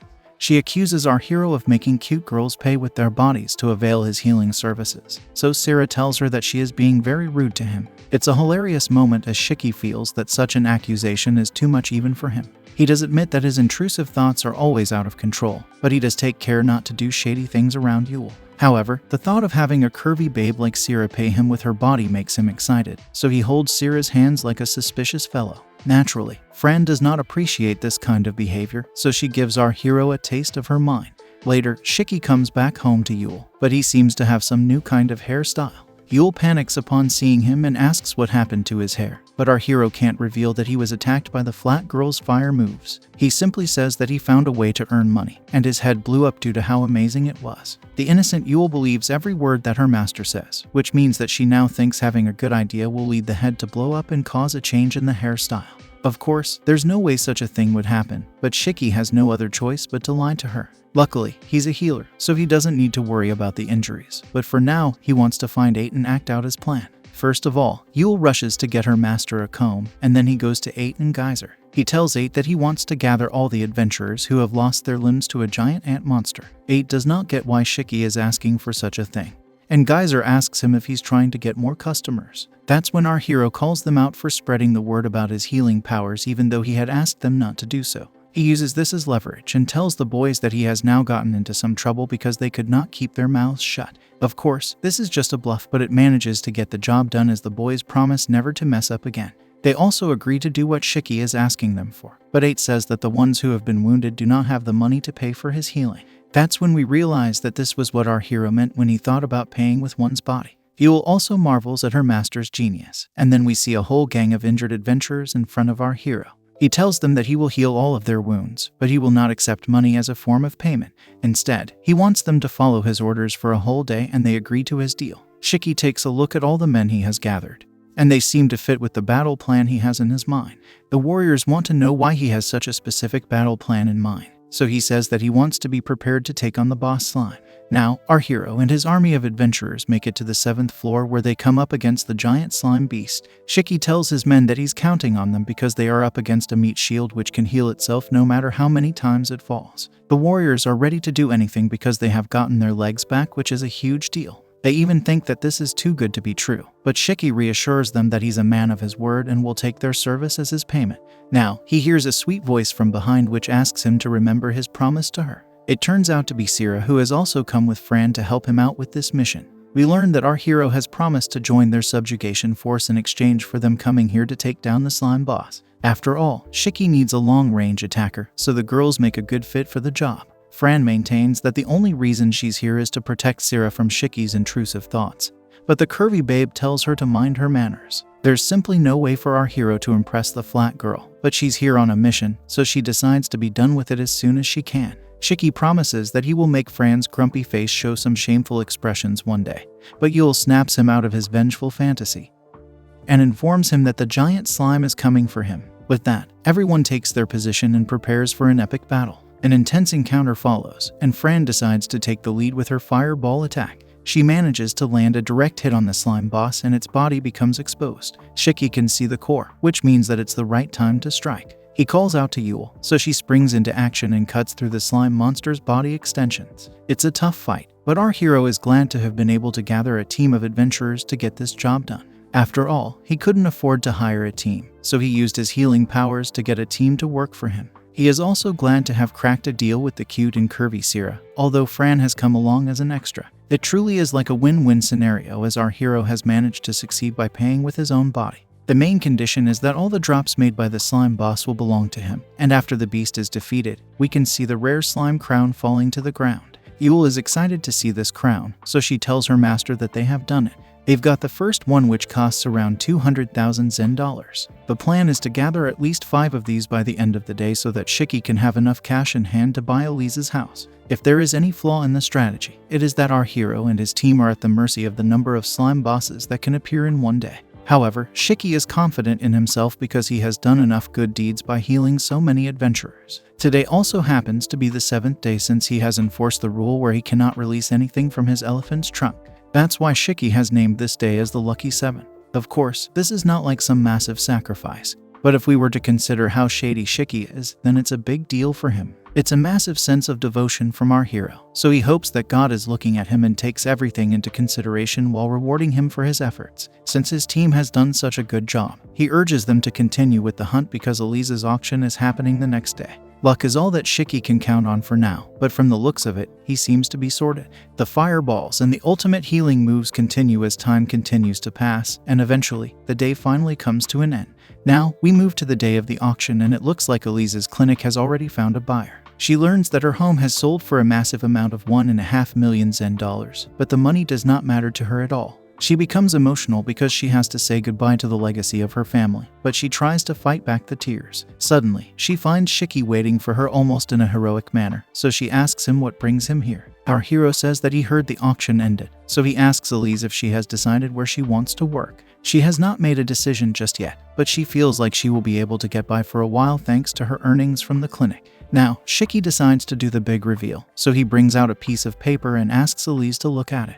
She is a bit confused by this behavior, but then she notices a symbol on the paper which states that it is a proof of ownership of her clinic. This is when our hero declares that he has won the auction, so he is the rightful owner of her clinic now. Elise is at a loss for words, and this is exactly what Shiki wanted to see. He feels very proud of himself and starts a fantasy where Elise falls in love with him. After all, he got the rare items, then he got the clinic, and now he should get the girl as well. Naturally, Shiki feels that Elise is going to run into his arms and show her gratitude with her curvy body. This means that our hero has paid off his debt to Elise and can also start his harem with her and Yuel. Now, Shiki opens up his arms and expects Elise to run into them, but he is met with a rather harsh reaction. Elise doesn't say thanks or anything, but she rather asks Shiki how he was able to do this, especially since he was broke the other day. It causes a rather awkward moment for our hero as he is just standing there with his arms wide open like a fool. He does not know how to react to Elise, and wonders why she is not happy with him. Elise realizes that she's being ungrateful, so she walks away and says sorry for acting weird with Shiki. This leads our hero to wonder if Elise hates him so much that she won't even care about such a big sacrifice. He then believes that she could be frustrated at him because of how quickly he was able to accumulate all this cash. After all, the curvy babe had put in so much work and still could not pay off her debts, while Shiki managed to do it in effectively one day. Our hero figures that Elise needs to be alone for a while, so he lets Heck get some space. He comes back home to see Yuel fast asleep in bed, and he thinks of another reward to give her since she worked so hard today. He also remembers that he had dirtied his clothes the one day he had gone to the labyrinth all by himself. Since he has a new set of clothes now, it is a good time to throw the stained ones away. Shiki picks them up and is ready to get rid of them as he walks towards the public trash can, which is behind the inn. Just as he is about to throw his clothes away, he hears a voice calling out to him, and it is none other than Elise. She can see that the clothes in our hero's hands are stained with blood, so she thinks that he has hurt himself while trying to get her the clinic. Elise reveals that she had assumed Shiki had just come across some magical tools which were of high value, but for him to take so much damage for her is a very big deal. Of course, this is not the truth, because Shiki had done this for Yuel and not for Elise. However, he chooses not to reveal this to the curvy babe because he realizes that she has misunderstood the situation. While it is true that Shiki has done something amazing for Elise, he still had an army of adventurers keeping him safe, so he did not risk his life in the way that Elise is assuming. Keeping this in mind, our hero figures that it would be better to let her believe this lie because her feelings of affection towards him have increased. Now, Elise asks Shiki why he would do such a thing for her, so he replies by saying he wanted to repay her kindness. As expected, this blows Elise away and she has tears in her eyes once again. She calls Shiki a fool, but that is only because she is happy with him. Of course, his shady intentions come out and he feels that this is the right time to strike. Shiki says that he wants to turn over a new leaf with Elise, especially because of how he had been with her when he was working at the clinic. He states that he now knows his actions were childish and irresponsible, especially since he did not know how much Elise was suffering at the time. He considers himself to be part of the reason why she lost her clinic, which is why he has made sure to win it back for her as well. He then bends the knee for Elise and presents the ownership document to her. Shiki asks Elise if she would be so kind as to take her clinic back from him and feels like he's nailed it as a hero. Now, it's time for Elise to tell the truth about how she feels for Shiki, so she reveals that she had seen glimpses of her father in him when she first saw his healing powers. After all, her father was also a healer, so to see Shiki display his soft side made her feel as if she was with someone she knew. However, since his intrusive thoughts would be on display all the time, she could never forgive him for being that way. Luckily, the curvy babe has now come to realize that Shiki is just a shady boy and not her father. Our hero knows that it's still not an excuse for doing unspeakable things to cute girls, but he decides to play along for now since Elise is clearly in the mood. Now that it is all out in the open, Elise decides to hug Shiki and she thanks him for saving her home. The curvy babe is now in our hero's arms, so he makes the most of this chance to hold her body close to his.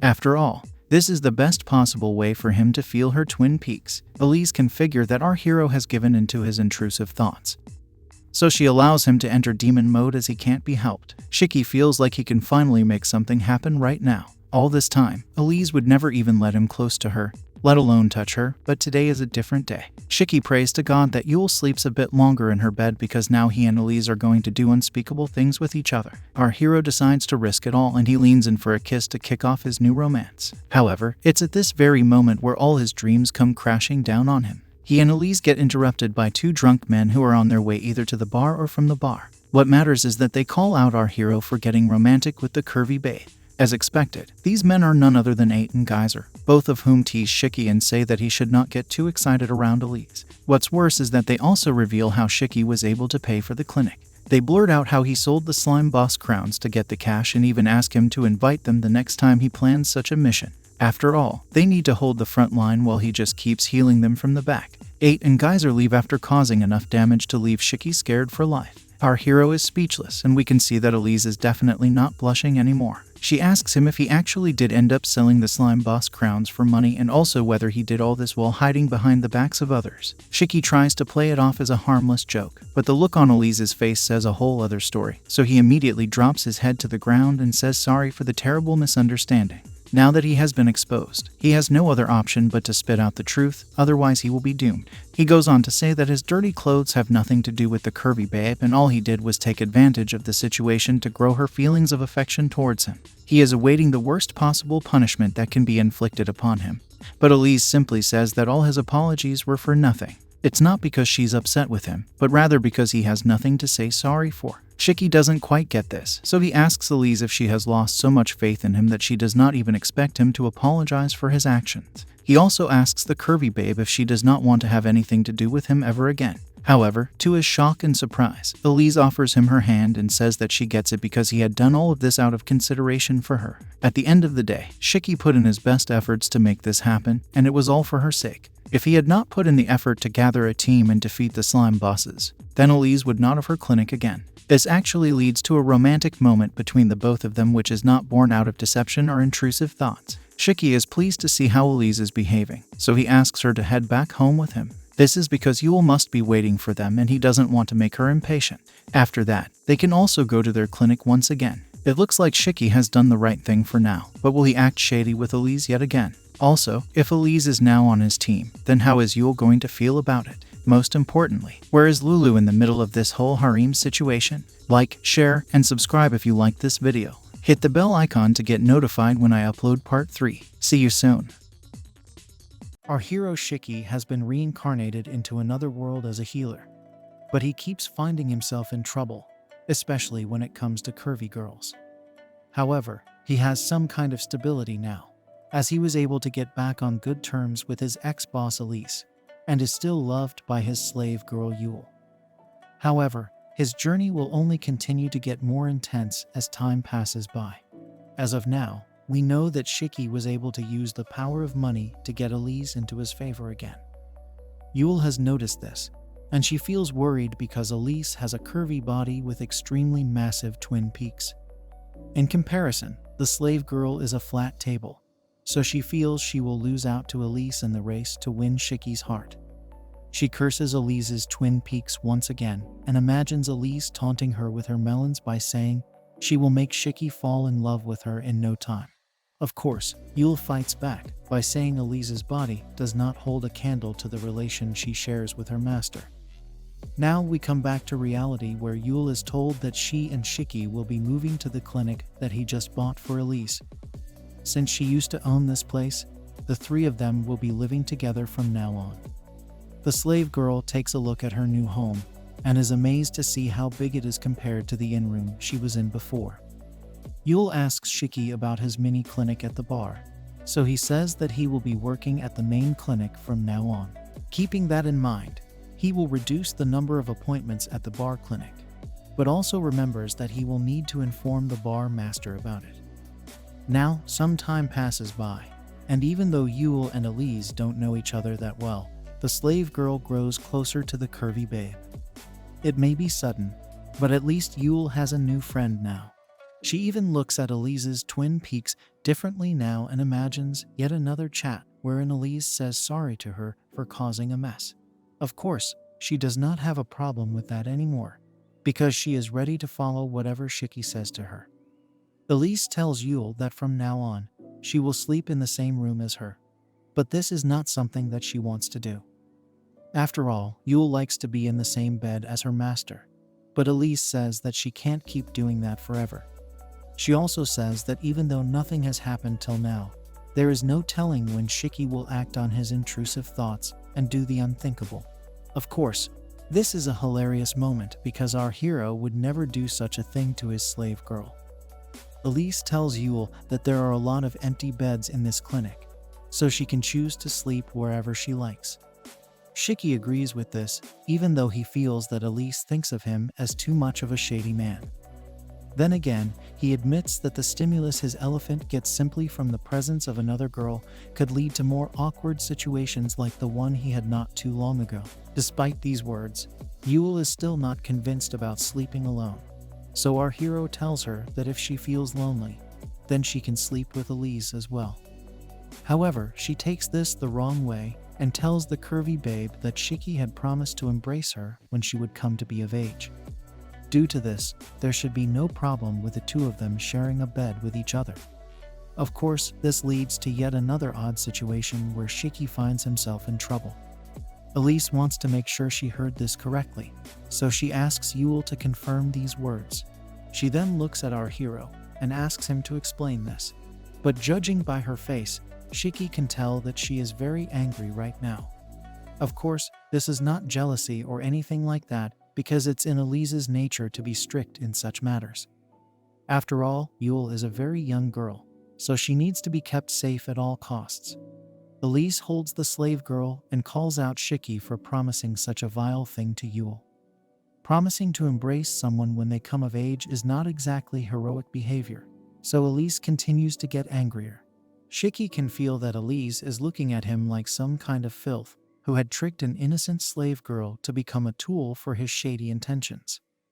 After all that Shiki has been through to make Elise like him again, he can't afford to have her hate him over something that is not even true.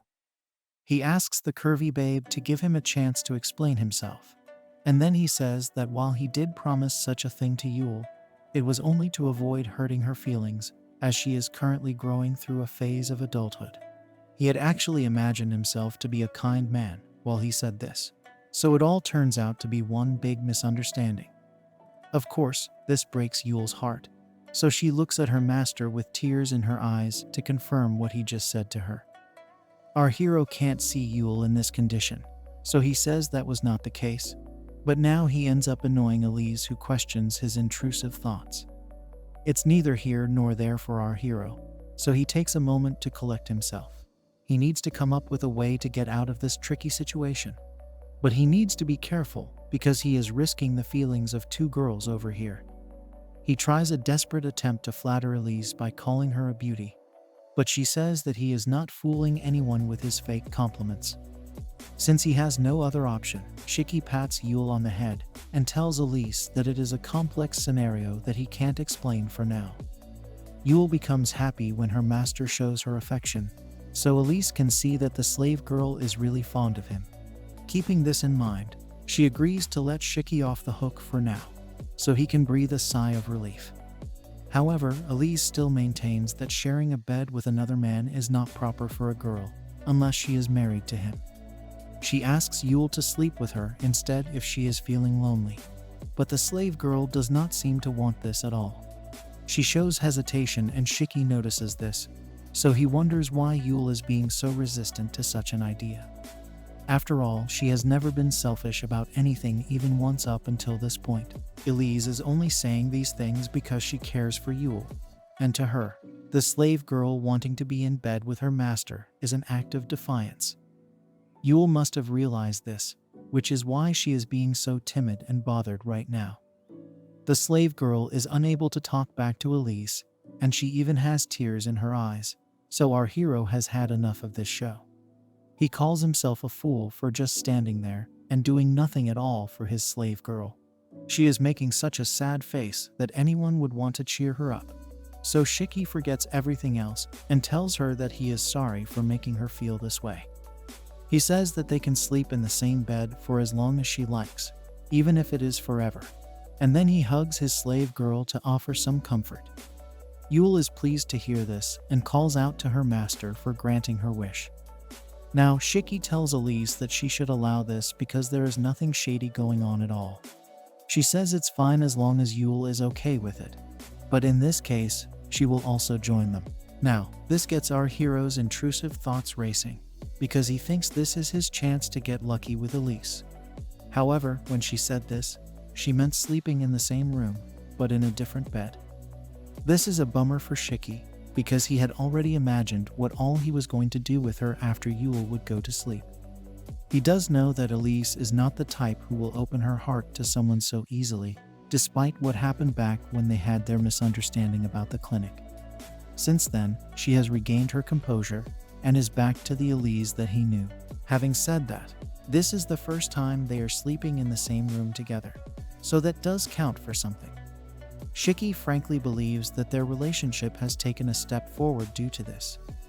After all, he would hate to be kicked out of the clinic once again, so he makes a promise not to act shady with her twin peaks when she is asleep, and he is coming back from the toilet. Our hero means it this time, because he is a role model for Yuel and can't afford to have her perception broken. The next day, Elise bakes some cookies for Shiki and Yuel, so they happily accept the treat and enjoy it. Afternoon arrives with a clear sky and Elise's clinic should be open for business now, or at least that is what Shiki would like to say. The truth of the matter is that there is not a single patient who has come here ever since it reopened. Of course, our hero is worried about this, but Elise and Yuel are only bothered about how tasty the cookie is. It could be that the patients have stopped coming after hearing the news of the clinic closing down. But Elise had written letters to all of her regulars to inform them about the clinic. If things are going to continue this way, then Shiki and Elise will just find themselves in the same position once again. Our hero feels that he should try to bring some patients from the town, so he tells Elise that he and Yuel are going to the city to shop for some supplies. He also says that he'll advertise the clinic to the adventurers he knows in the town, so Elise cheers him on. Shiki does tell the bar master to inform Lulu and the others about him moving to Elise's clinic, but the main problem with this is the fact that the clinic is too far away from the labyrinth. Anyway, Shiki asks Yuel if there's anything that she would like to buy, because she has earned a salary for all the work that she's put in so far. She's free to spend it as she likes, so she says that she will go to a store that has caught her attention. However, this is not your regular kind of store, because it deals in shady clothes that are used for unspeakable acts. Yuel blushes and tells her master that she would like to buy one of the dresses on display, but he says that these clothes are for adults and not children like her. This is bad news for Shiki because he is attracting a lot of unwanted attention, as the women from around the area look at him as a shady man. Our hero then redirects Yuel's attention to more suitable garments that would suit someone like her.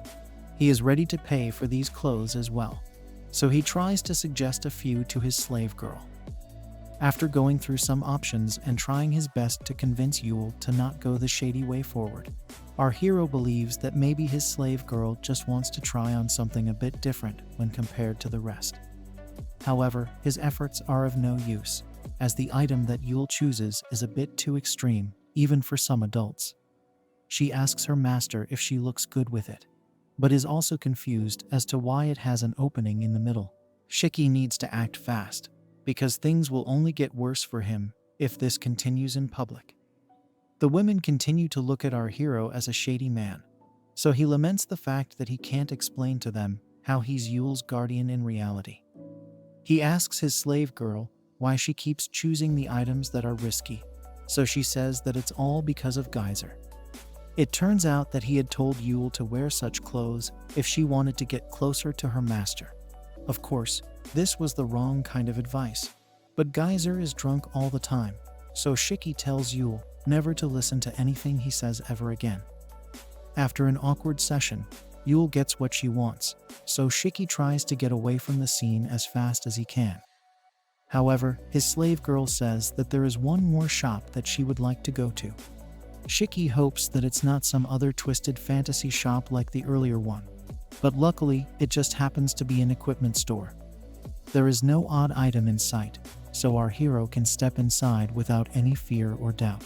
Now, Yuel brings his attention to some kind of bracelet, which she says is a special magical tool that can help you get your life back after getting struck by a finisher move. She gives it to her master and asks him to think of this bracelet as a good luck charm. Shiki thanks her for the gift, but he knows that it's a bit too expensive judging from its abilities. He asks his slave girl if she is sure about this because she will have to spend all of her salary on it. She gives her master a sweet smile and says that she wanted to get him a present anyway, so it's fine. Our hero is blown away by how nice and selfless Yuel is, so he asks the shop owner if there is another bracelet with a different color. At first, Yuel is a bit worried because she thinks that Shiki did not like the one that she chose for him. But it turns out that he has bought one more bracelet for her as well. Our hero gives his slave girl the life bracelet and tells her that they now have a matching pair, so it makes her very happy. Now we move to the clinic at night, where Shiki thinks about the purchase that he just made for Yuel. Of course, he felt bad that he was the only one to get something, which is why he ended up buying a life bracelet for Yuel as well. Now our hero performs an appraisal and brings out his stats bar for some analysis. He scans the bracelet and learns that it is a protective tool which indeed has the ability to counter a finisher move capable of taking a person's life. Since it can only be used one time, the bracelet will break after getting the job done. Shiki knows that Yuel will get sad if her gift to him were ever to break, so he hopes that such a day should never come. Suddenly, there is someone coming into the clinic, so our hero wonders who it could be. Elise shows up and says that it could be a patient with an emergency case. Shiki decides to go take a look, and he sees that it's none other than Lulu, who has come with her girlfriends, Fran and Syrah. They don't look like they're doing too well, so Elise has to get to work instantly. She uses her healing powers on Fran and Syrah, so they're doing fine for now. But the only thing that's on Shiki's mind is the last time he and Lulu saw each other at this clinic. It was when he let his intrusive thoughts win, which had led to him getting kicked out in the first place, so he'd rather not think about it.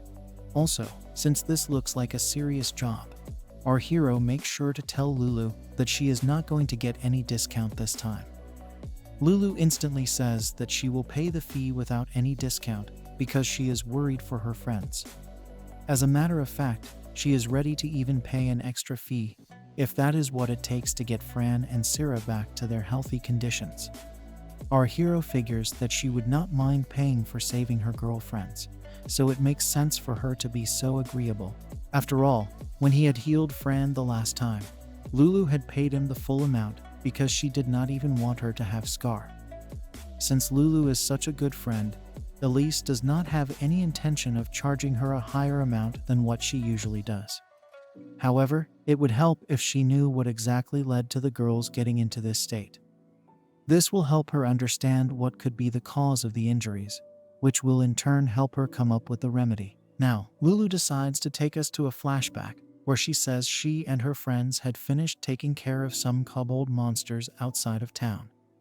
She and the girls wanted to come back to town just before it got dark, but then something bad happened.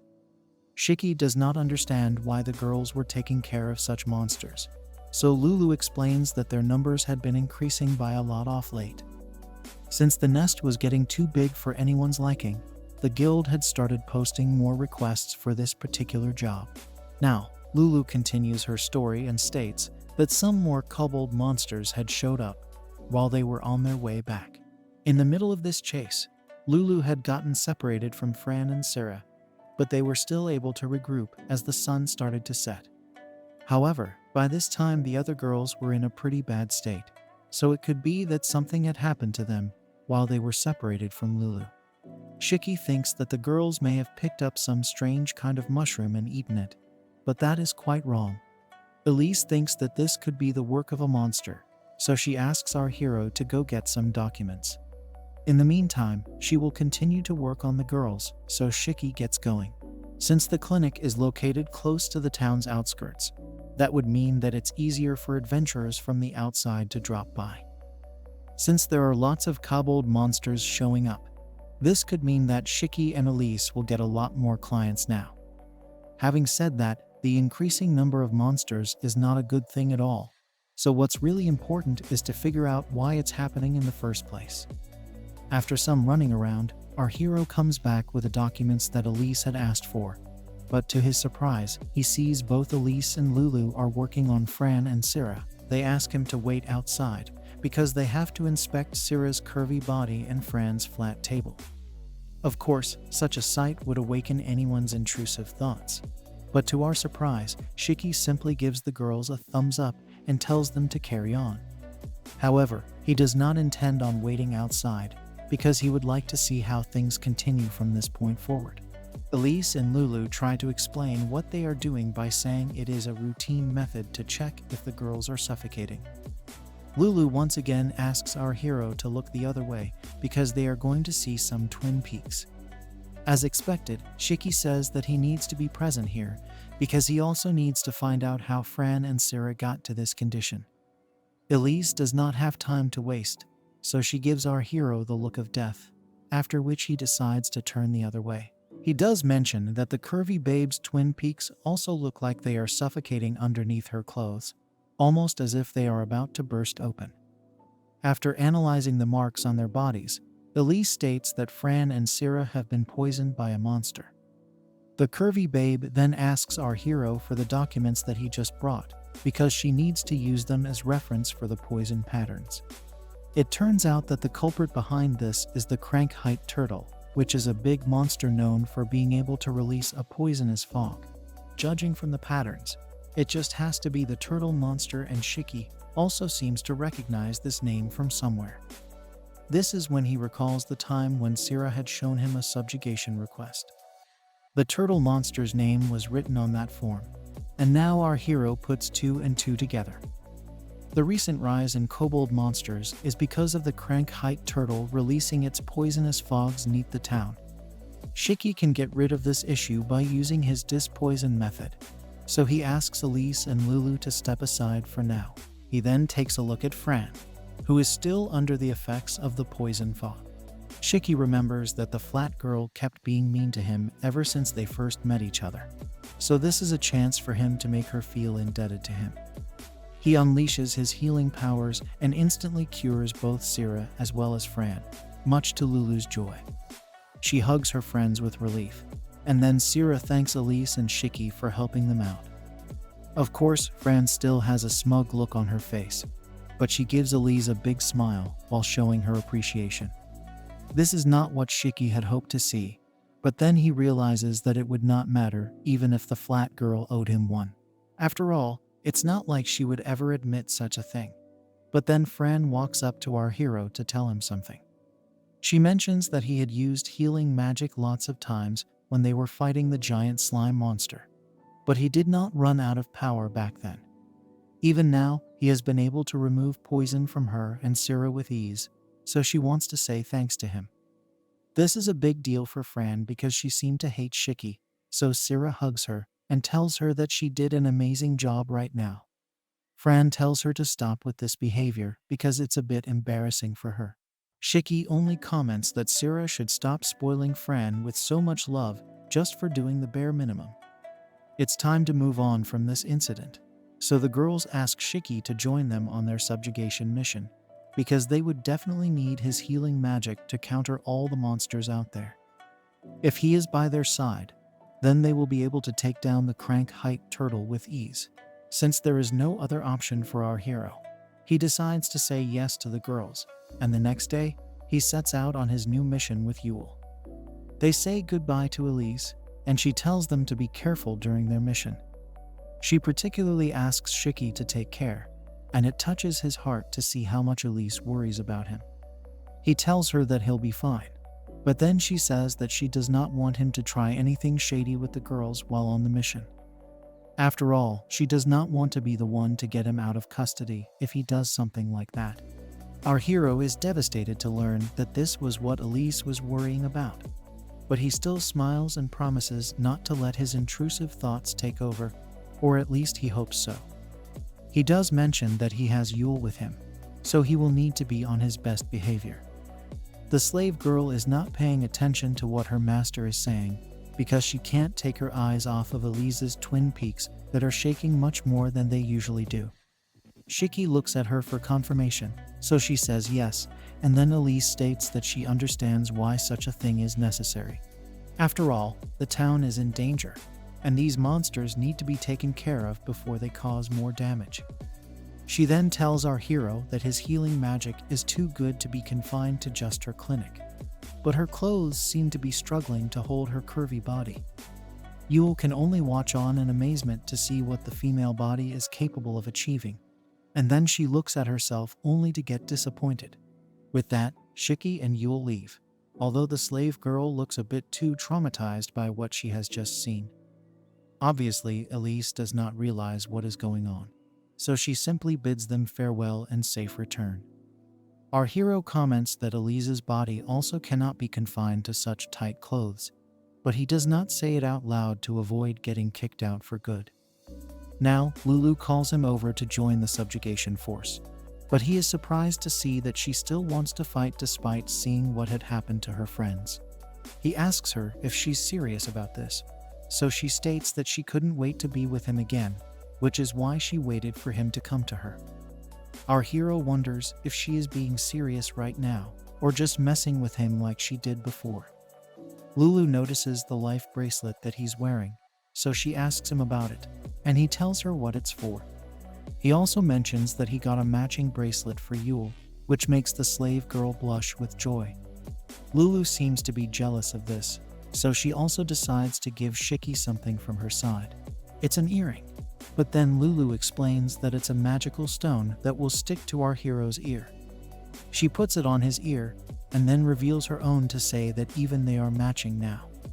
Lulu tries to act cute, but Shiki knows her very well by now, so he asks if she is trying to scam him. The curvy babe says that she is not pulling a fast one on him, and only wanted to give him some kind of charm because it is his first time fighting outside of the town. This makes Yuel a bit jealous, but there is no time for drama, so Shiki asks Lulu why Fran is recruiting members to join the subjugation force. After all, beating monsters outside the town should be the job of the knights. This makes Lulu realize that she hasn't told Shiki a very important fact, which is that Fran is the daughter of the town's lord. This comes as a very obvious shock to the healer boy, but then the rest of the squad shows up, so he has to keep his calm. Fran has arrived with a whole set of knights, and then she says it's time to go and beat the crank-height turtle. The team gets on its way into the forest, and some time passes by till it becomes gloomy. Seeing the sky makes Shiki believe that it could rain anytime soon, but Lulu is only interested in looking at the pretty view from here. Yuel decides to enjoy this sight because the town of Melheart does look quite nice from this spot. Fran tells the slave girl that she seems to get the beauty of her city, so she offers to tell her everything about Melheart's history. Yuel is interested in learning new things, so she says yes, much to the surprise of Shiki and Lulu. We learn that Fran comes from Lulu, Nalmer Hilts. Shiki asks what the daughter of such a lord is doing as an adventurer. She explains that it could be taken as some sort of reverse inheritance. Back then, Fran's parents had arranged for a match in terms of a husband, but she never liked the idea of marrying someone, so she opposed it. This led her to shoot a fireball into the crotch of her husband, which pretty much annulled the marriage. Shiki is shocked to hear this, because even though such an injury can be healed with magic, but that was still a very savage thing to do. It was due to this behavior that the Lord kicked Fran out of his castle and told her to go fix her hatred towards men. Of course, since Fran's parents would still worry about her, they decided to send Sira to take care of her. Basically, Fran wants to become the next lord of the city, so she decided to join the knights as an adventurer to help them with their duties. Obviously, this is due to her status as a noble girl, otherwise she would never have been allowed to do such a thing. Our hero finally adds 2 and 2 together to figure out that Fran wishes to make him, and the knights witnesses to her acts as an adventurer. If she is able to take down the turtle monster, then her achievements will exceed her hatred of men. That may be true, but the reason why Sira called out to Shiki was because she wanted the right people to be around to save Fran if things went south. Basically, both Sira and Fran are childhood friends, which is why she cares so much about the flat girl. Suddenly, one of the knights comes in to report that the crank-height turtle has been spotted near the river. We get a good look at the monster now, and it does not appear to be friendly at all. The crank-height turtle can sense his enemies coming closer to him, so he becomes alert and lets out a roar. The knights panic because they have been found out, so they need to start acting on the main plan right now. Our hero, however, lets his intrusive thoughts take over once again, and he comments that none of this would have happened if the girls wore a different kind of armor. Lulu tells Shiki that they will be counting on him as everyone moves forward to attack the turtle monster. The front line will have Lulu leading the way, while the other knights will just be there as decoys. During this plan, the backup will include mages and archers who will use their powers to launch rearguard attacks. The healers will stay close to the frontline fighters so that they will be able to heal them from the poison fog. After all, since these fighters are going to be so close to the beast, getting caught in the fog is something that they will not be able to avoid. The turtle monster kicks things off by unleashing the poison fog, but it does not look like it's at the same power level as when Fran and Sira got attacked. Thanks to this, the team is able to keep the beast from moving away from its position. Now the crank-height turtle gets caught into the plan and is unable to do anything at all. From the looks of it, this should be an easy win for Shiki and the team. Fran begins a spell which requires a long chant, so Shiki asks her if she is fine with this. The flat girl does not seem to have a problem with the spell, but Shiki tells her that this mission might get over before she has the chance to unleash her favorite fireball attack. The beast continues to struggle, so Yuel says that something does not feel right about this whole thing. It's so easy for the team that one can't help but feel sorry for the crank-height turtle. However, Shiki reminds Yuel that if they leave it alone, then it will continue to cause harm to the people of the town. They have no other option but to take it down over here and end the matter. But Yuel tells her master that this is not what she is worried about. She wants to know why the turtle monster is not moving away from its spot and continuing to receive the attacks being fired at it. Anyway, Fran is done chanting her spell, so she tells everyone that she is going to let it rip. Lulu tells all of her frontline fighters to retreat in order to avoid getting caught up with the spell. Now the flat girl chooses to unleash not a fireball, but an onslaught of thunder rain, which is her new finisher move. What follows is a brutal attack on the turtle monster, which receives a direct hit. All that's left is smoke coming out of its body, so Fran lets out an evil laugh and asks everyone if they just saw her amazing power. Shiki takes a look at the turtle monster and asks if they really got him this time. But that's when Yuel screams that it's still alive. As she rightly says, the crank-height turtle opens up its eyes and gets up as if nothing even happened to it. The roar is loud enough to stun both Fran and Syrah, who are unable to move at this point. The turtle monster now charges at the girls with all its might, so Lulu calls out to her friends because they need to get out of there. It's of no use, as the monster is way too fast for them to dodge it, so things are not looking good for the team. Both Fran and Syrah are unable to move, but then Shiki swoops in like the hero he's supposed to be, and even Yuel drops in to help Syrah run away. Shiki grabs Fran and picks her up, after which he mocks both the girls for just standing there and not moving at all. Fran is a bit taken aback by what the healer boy has just done, but there's no time to think about such things because the turtle monster is on a different kind of rampage. The team is barely able to dodge the attack, but they are fine for now as the turtle monster bashes its head into a giant boulder due to the power of its attack. This time, the beast goes down again, so Shiki wants to confirm if it is really down and out for the count. Of course, Fran can feel our hero's hands all over her body, so she ends up scolding him for being shady. She demands him to let her go, and she even starts attacking him for what he's done. Shiki does let her go, but then Syrah tells the flat girl that she should show more gratitude as Shiki and Yuel just saved their lives right now. She says that she did not ask to be saved, and if our hero had made one wrong move, then even he would have faced the same fate. She wants to know why he would do such a thing, so he says that she was right in front of him, which led him to believe that he could save her. He also adds that Fran is fairly light when it comes to weight, and a lot of that comes from the fact that she is a flat table. But this is just in his head because he does not want to be attacked right now. Lulu and the others rush to our hero, and they ask if everyone is alright. After they take a look at the monster, they realize that it was protecting its eggs, which can be seen inside its nest. Shiki then realizes why the crank-height turtle was not moving away from its spot, because it wanted to protect the baby turtles. Since Fran's thunder strike ended up burning the eggs, there was nothing that could be done about it, which was why the turtle monster decided to charge at her with rage.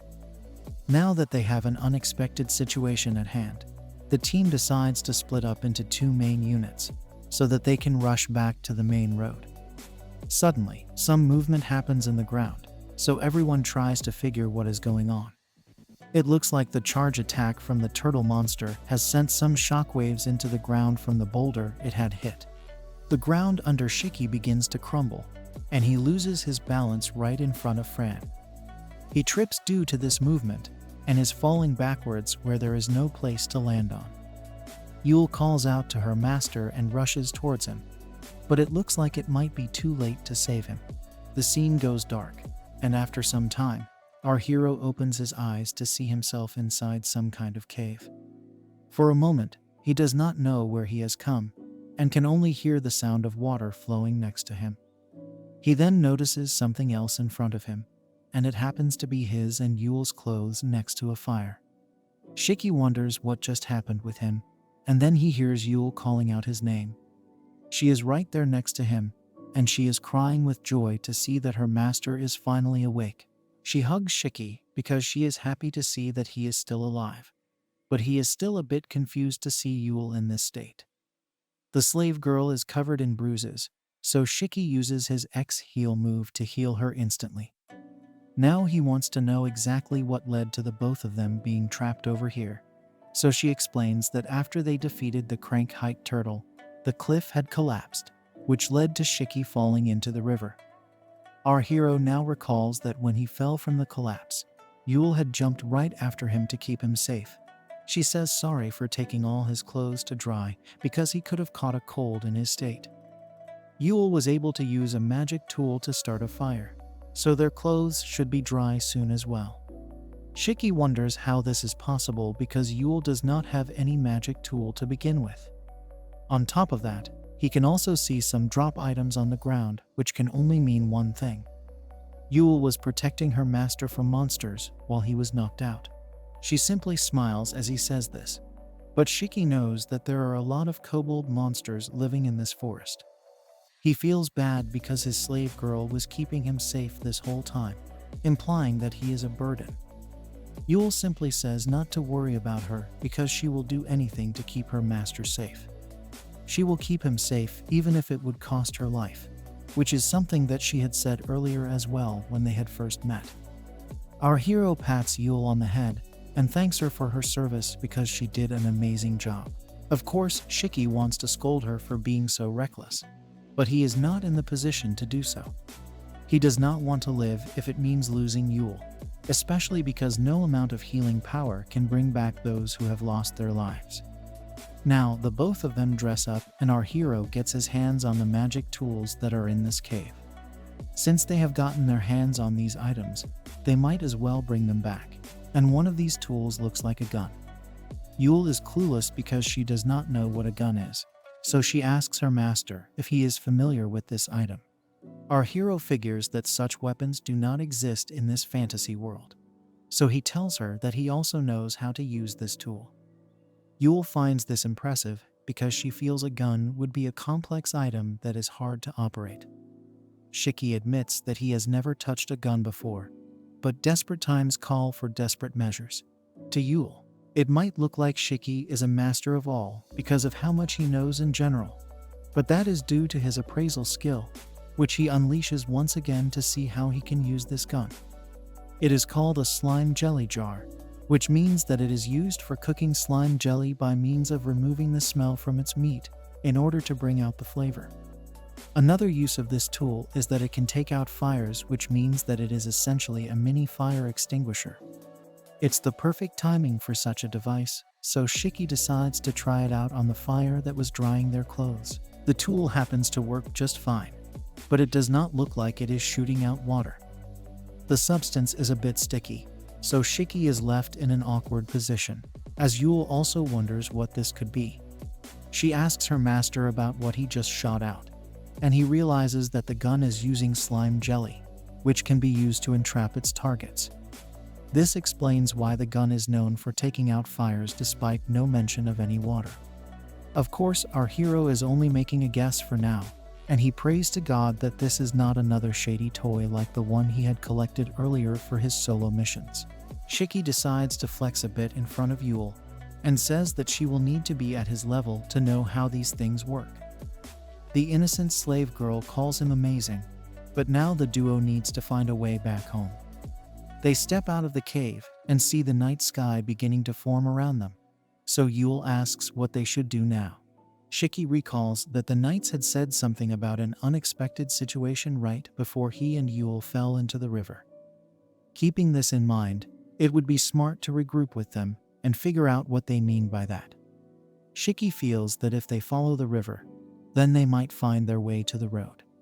Yuel is fine with this, but the look on her face suggests that she is hiding something. Shiki figures that Yuel might be tired because she did just spend a lot of time fighting monsters to keep him safe from harm. He asks his slave girl if she is tired, and he offers to carry her. But Yuel says that she can manage by herself as she does not want to be a burden to him. She also says that they need to move fast because it is going to get extremely dark soon. Luckily, since she is a dark elf, she will be able to see clearly even in such conditions. Shiki realizes that Yuel is talking about night vision, which means that she has a lot of unknown abilities.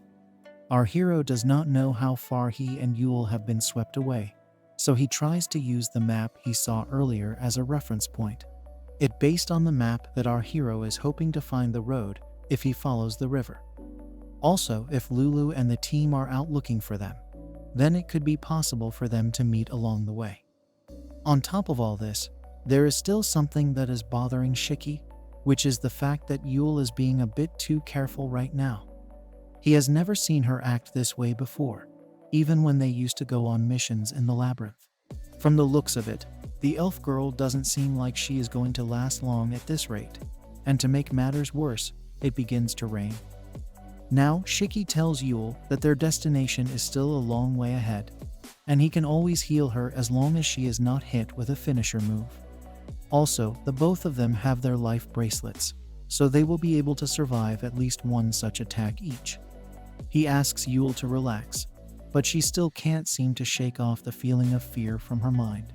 There is a sudden sound that makes Yuel panic, but it just happens to be some leaves that have fallen due to the rain. The elf girl is still very alert, so our hero figures that she will not be able to relax for a while.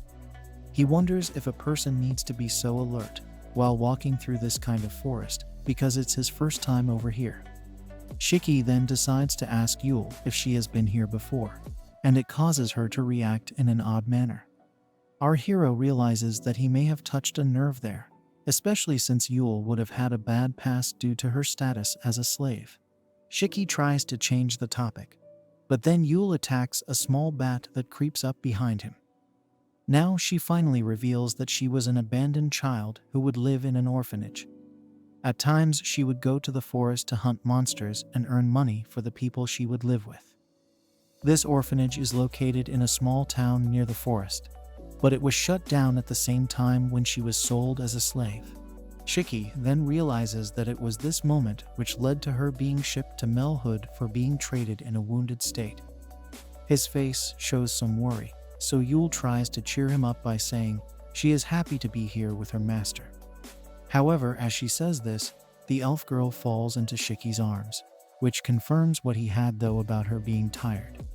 She is also shivering from fear, so Shiki recalls the time when he first saw her.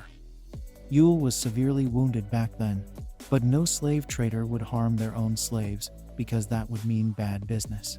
Basically, this means that Yuel was badly wounded even before she was traded to the slave trader. Our hero wonders if her injuries were caused while she was being shipped to Melhood. But the worst part is that this forest is on the way to the town. Shiki adds 2 and 2 together to find out that a monster must have attacked Yuel somewhere around here while she was being shipped. Yuel starts to cry, and she says sorry for keeping a secret from her master this whole time. She can even feel the monster calling out to her every time she is about to say its name. The scene grows more terrifying with thunder and darkness as Yuel explains that the monster is not a kobold or a crank-height turtle, but something far more dangerous. Just as she is about to tell Shiki the name of this beast, it actually shows up right behind him. Yuel pushes her master away as the monster launches an attack on him, and she takes the full force of the blow. Shiki sees her bracelet coming off and breaking, which means that she has been saved from losing her life. We then see the monster in its full form, and learn that it's some kind of ogre and orc hybrid beast.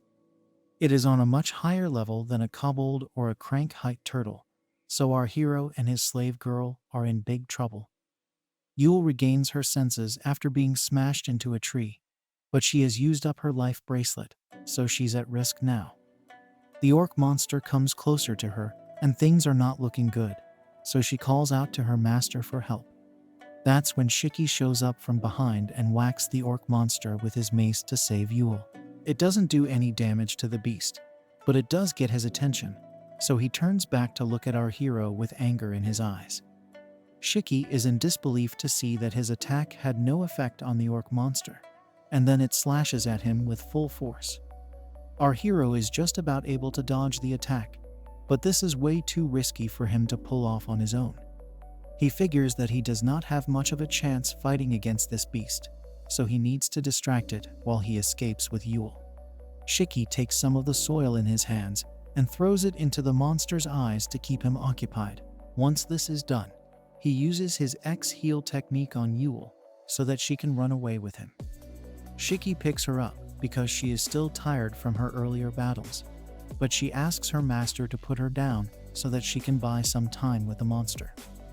Now, our hero realizes that the main wound on Yuel when he had first seen her must have come from this demon beast. Yuel does not say anything at first, but the look on her face is more than enough to serve as an answer.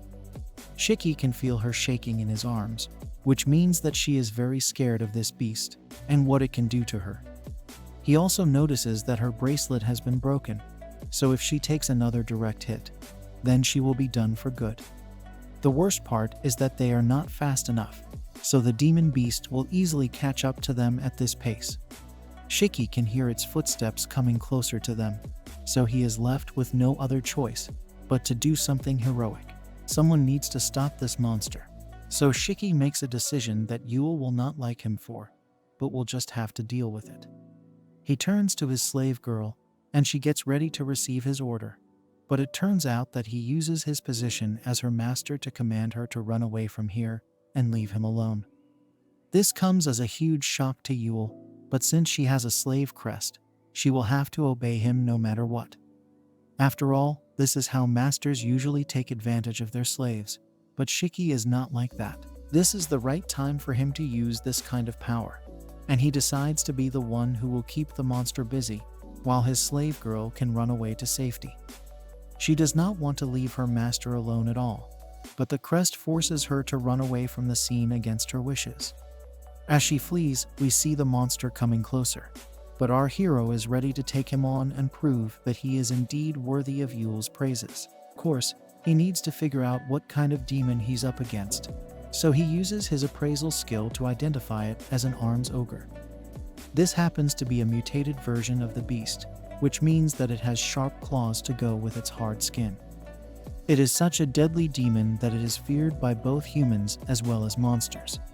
Shiki figures that this could be the reason why the other monsters have not shown up in the forest, but he needs to come up with a plan as fast as he can. He checks his bag for things he can use, but he finds his dried up slime jelly, which is his shady toy for solo missions. He can't do anything with that, but he remembers he still has the slime gun, which he can use to stop the demon's movement, even if it is for a mere moment. Our hero unleashes the power of his slime jelly, and it covers the demon in all of its slippery glory. Just as Shiki had hoped, the arms ogre slips from all the jelly and finds itself inside a hilarious lotion pool. As much as our hero would love to use this on cute girls, he is out of bullets now, so all he can do is aim for the legs of the demon. He aims for the joints, because that is where the skin is softer than the rest of the body, and lands a direct hit. All of this seems good enough for our hero, but he wonders if he was able to get the job done. He has to get out of here because the rain is washing away the slime jelly from the monster. Shiki was able to put up a brave face in front of Yuel, but he knows he is no match for the arms ogre. He figures it would be best to let the knights take care of the demon because they have the armor and the weapons that can get the job done. This way, he won't have to worry about making his slave girl anxious about him. And even though he would look a lot cooler if he beat the monster by himself, he should just focus on escaping from here. Since that is his top priority, Shiki does not mind revealing his true powers to the knights, and even working for them in exchange for them getting rid of the arms ogre. Now, our hero lets his intrusive thoughts take over again, as he imagines Elise falling in love with him over the fact that he will enroll as a knight. He then imagines asking the curvy babe to cook some more cookies for him and Yuel once they're back home. However, his dreams are laid to waste as he feels something pierce his body from behind. Our hero falls to the ground and notices that his life bracelet has been broken as well. He sees a blade in the middle of his chest, and that's when he realizes that the arms ogre has the power to throw his claws as sharp blades at its opponents. This kind of mutation is not like anything Shiki has seen before, so it comes as a shock to him. Now, Shiki uses his X heal on himself and realizes that he was stabbed in the heart, so if it wasn't for the bracelet, then he would have been a goner. He needs to get out of the firing line as fast as he can, so he tries to escape. However, the arms ogre fires one more claw at him and aims for his legs, so our hero gets a direct hit. He does not want to scream out of pain because he is running out of time, so he uses X heal once again to get away from the scene. Survival does not look on the cards for Shiki as the monster catches up to him and is about to attack with a finisher move. Just as things are about to get intense, Yuel shows up from behind and calls out to her master. She lands a slash on the arms ogre, but Shiki is shocked to see that his slave girl came back for him, even though he gave her an order. The demon strikes Yuel away, and she lands on the ground, after which it is about to attack her. Luckily, this was the distraction that Shiki needed to fire the monster's claw into its own eyes. He calls out to the beast in a challenging tone and strikes it with his mace using all his strength. It's a tense moment, but the demon slips because of the earlier leg injury caused by Shiki, and this allows our hero to land a finisher move by smashing the claw into the arms ogre's head with his mace. With this strike, the demon finally falls to the ground completely defeated and lifeless. Shiki rushes to Yuel and asks her what she is doing here, so she says sorry for disobeying his order. That's when he sees that she had scraped off the skin on her shoulder, which had the slave crest on it. This had allowed her to come back for her master, even though he had ordered her to run away. As expected, Shiki uses his X heal on her and says sorry for giving her an order despite having promised that she would only live freely with him. Yuel also says that it was something that happened during the heat of the moment, but at least the gamble paid off. Even so, Shiki feels ashamed of himself because he was saved by Yuel once again before finishing off the monster. He could not do anything by himself, whereas he had promised to keep Yuel safe from harm. Of course, his slave girl tells him that he is not pathetic at all, because he did save her life, no matter how he may look at it. Also, she believes it is her duty to protect Shiki, so she could not leave him all by himself. The rain has now stopped, and they have defeated the arms ogre, so things are looking good for them. Yuel has also stopped shaking with fear, so she is finally over what had happened to her with the arms ogre. However, the coast is still not clear for our hero, as we see some shaking in the bushes nearby. That's when we see some wolf demons coming out of the forest, and they turn out to be a pack of kobolds. They could smell the scent of blood from this battle zone, which is why they have arrived to feast on their prey. The problem is that both Yuel and Shiki are tired, so there's not much that they can do to combat this. The kobolds pounce on the duo, and Shiki considers letting Yuel run away again. But then Lulu arrives in the nick of time to slash down one of the beasts.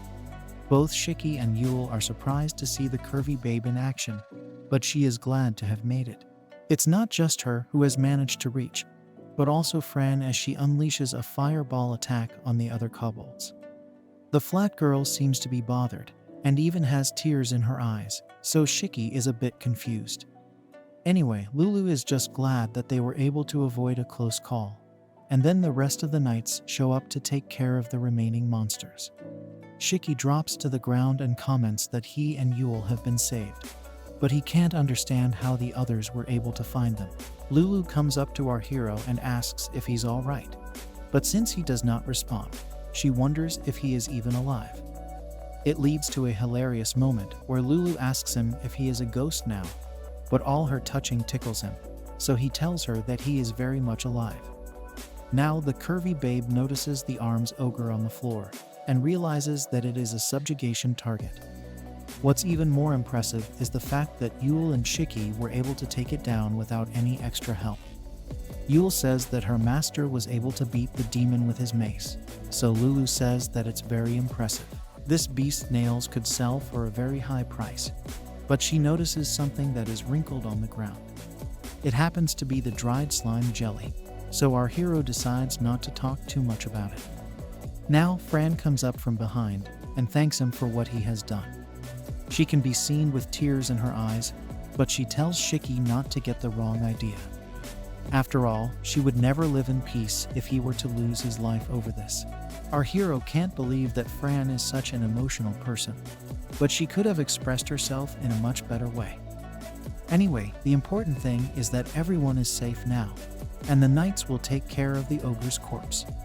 Shiki is told that he can expect a fat reward for his efforts, and then Yuel tells him that she is feeling sleepy now that all the danger is over. The slave girl falls asleep, so Shiki picks her up, and then everyone walks back to the town. Our hero tells Lulu that he is surprised at her ability to have found him when he needed it the most. However, Lulu explains that it is all because of the magical tool that she gave him earlier. It turns out that the person wearing one piece will be able to find the person wearing the other piece, almost like a tracking device. Lulu had bought this after she got separated from Fran and Syrah the last time. But Shiki finds it creepy that the curvy babe can spy on him whenever he wants. Now, Shiki asks her if she is going to make him keep the item even though the mission has been completed, and she says yes. Basically, he tells her that she will be able to track his location no matter where he may be, and it causes her to get nervous. She tries to act cute, but Shiki knows that she is just trying to distract him with her curvy body. As a matter of fact, Lulu can just use this to get a hold of him whenever she wants free healing or treats at the bar. Keeping this in mind, Shiki gives her back the earpiece and says that he does not need it anymore. The curvy girl says sorry for this, but our hero can't be mad at her, because this thing did save his life. The team is almost back at the town, but then Shiki realizes that the knights had gone back to the town in a rush right before he fell off the cliff. He wants to know what happened then, so the girls point to the corpse of another turtle monster. Shiki is shocked to learn that there were two of these beasts, but then he learns that such monsters have been increasing in numbers after making lots of babies. After seeing the first one's nest, the team suspected that a child is already moving around somewhere, which was why the knights had rushed away back then. Fran states that this is bad news, so the others ask why, especially since the knights have beaten it. She explains that the poison gas released by the crank-height turtle can spread even further when exposed to rain. This means that the whole town must be in a state of panic. We see it in full effect as loads of people gather outside the healing clinics demanding to be let in. The knights try to maintain some order, but it has no effect on these people. Seeing all of this mess makes Lulu suggest helping out the knights. But then Shiki realizes that Elise must be having her hands full as well. Without further ado, our hero leaves this place to the girls and leaves for the clinic to help out Elise. His guess was correct, as there are loads of people outside the clinic and Elise is in a spot of bother. Shiki comes back to ask if she is fine, but she states that he looks much worse than anyone else around here. He only says that a lot has happened since he left for the mission, but luckily for him, his current state made people think that he was the most desperate for healing, so they let him in through the back gate without asking for his powers. Elise asks our hero if he is fine, so he mentions that his bracelet may have broken, but it's thanks to this that he is still alive. He then mentions that Yuel is totally tired, which is why she is resting for now. Suddenly, the slave girl wakes up, so he asks her what happened. It turns out that she could hear what he said about the life bracelet breaking, so he confirms this. It causes her to feel bad, and Shiki has already seen this before when she had failed to protect him once upon a time. Such a feeling leads Yuel to fear losing the relation that she has with her master, and her eyes fill with tears again. After all, losing the matching bracelets is like losing a precious memory to her. The slave girl is trying her best not to let out her tears, but it's very hard for her to do so. This worries Shiki because even though she is being brave, she is not able to hold back anymore. She has already done so much for her master, first by saving him from the cliff fall, then protecting him while he was passed out, and then saving him from the arms ogre as well. This kind of ending is too sad for her, so Shiki won't have it at all. However, with all the people waiting outside, our hero needs to help them as well, so he needs to think of a way to replace the bracelet for Yuel. That's when an idea strikes his mind, so he tells Elise that he and Yuel will be going out for a bit. She seems to understand what he's trying to do, so she tells him not to push too hard out there.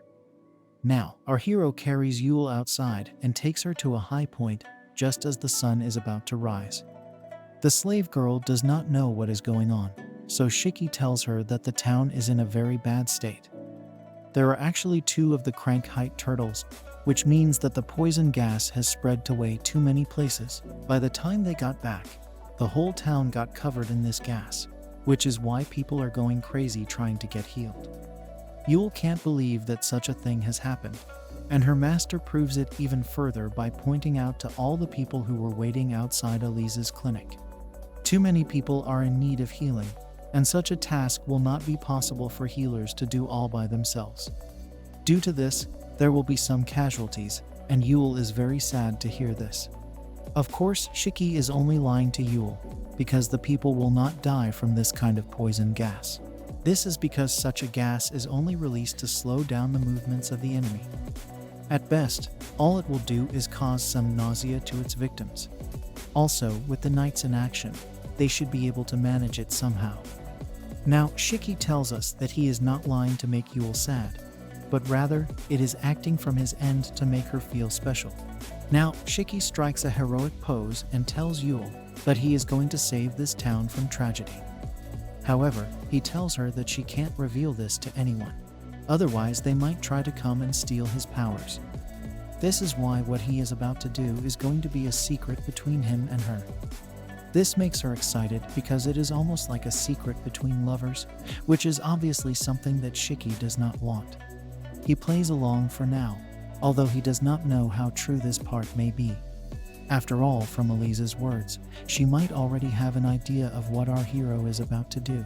The main thing is that he is able to save the town right now, only because of the fact that Yuel saved him.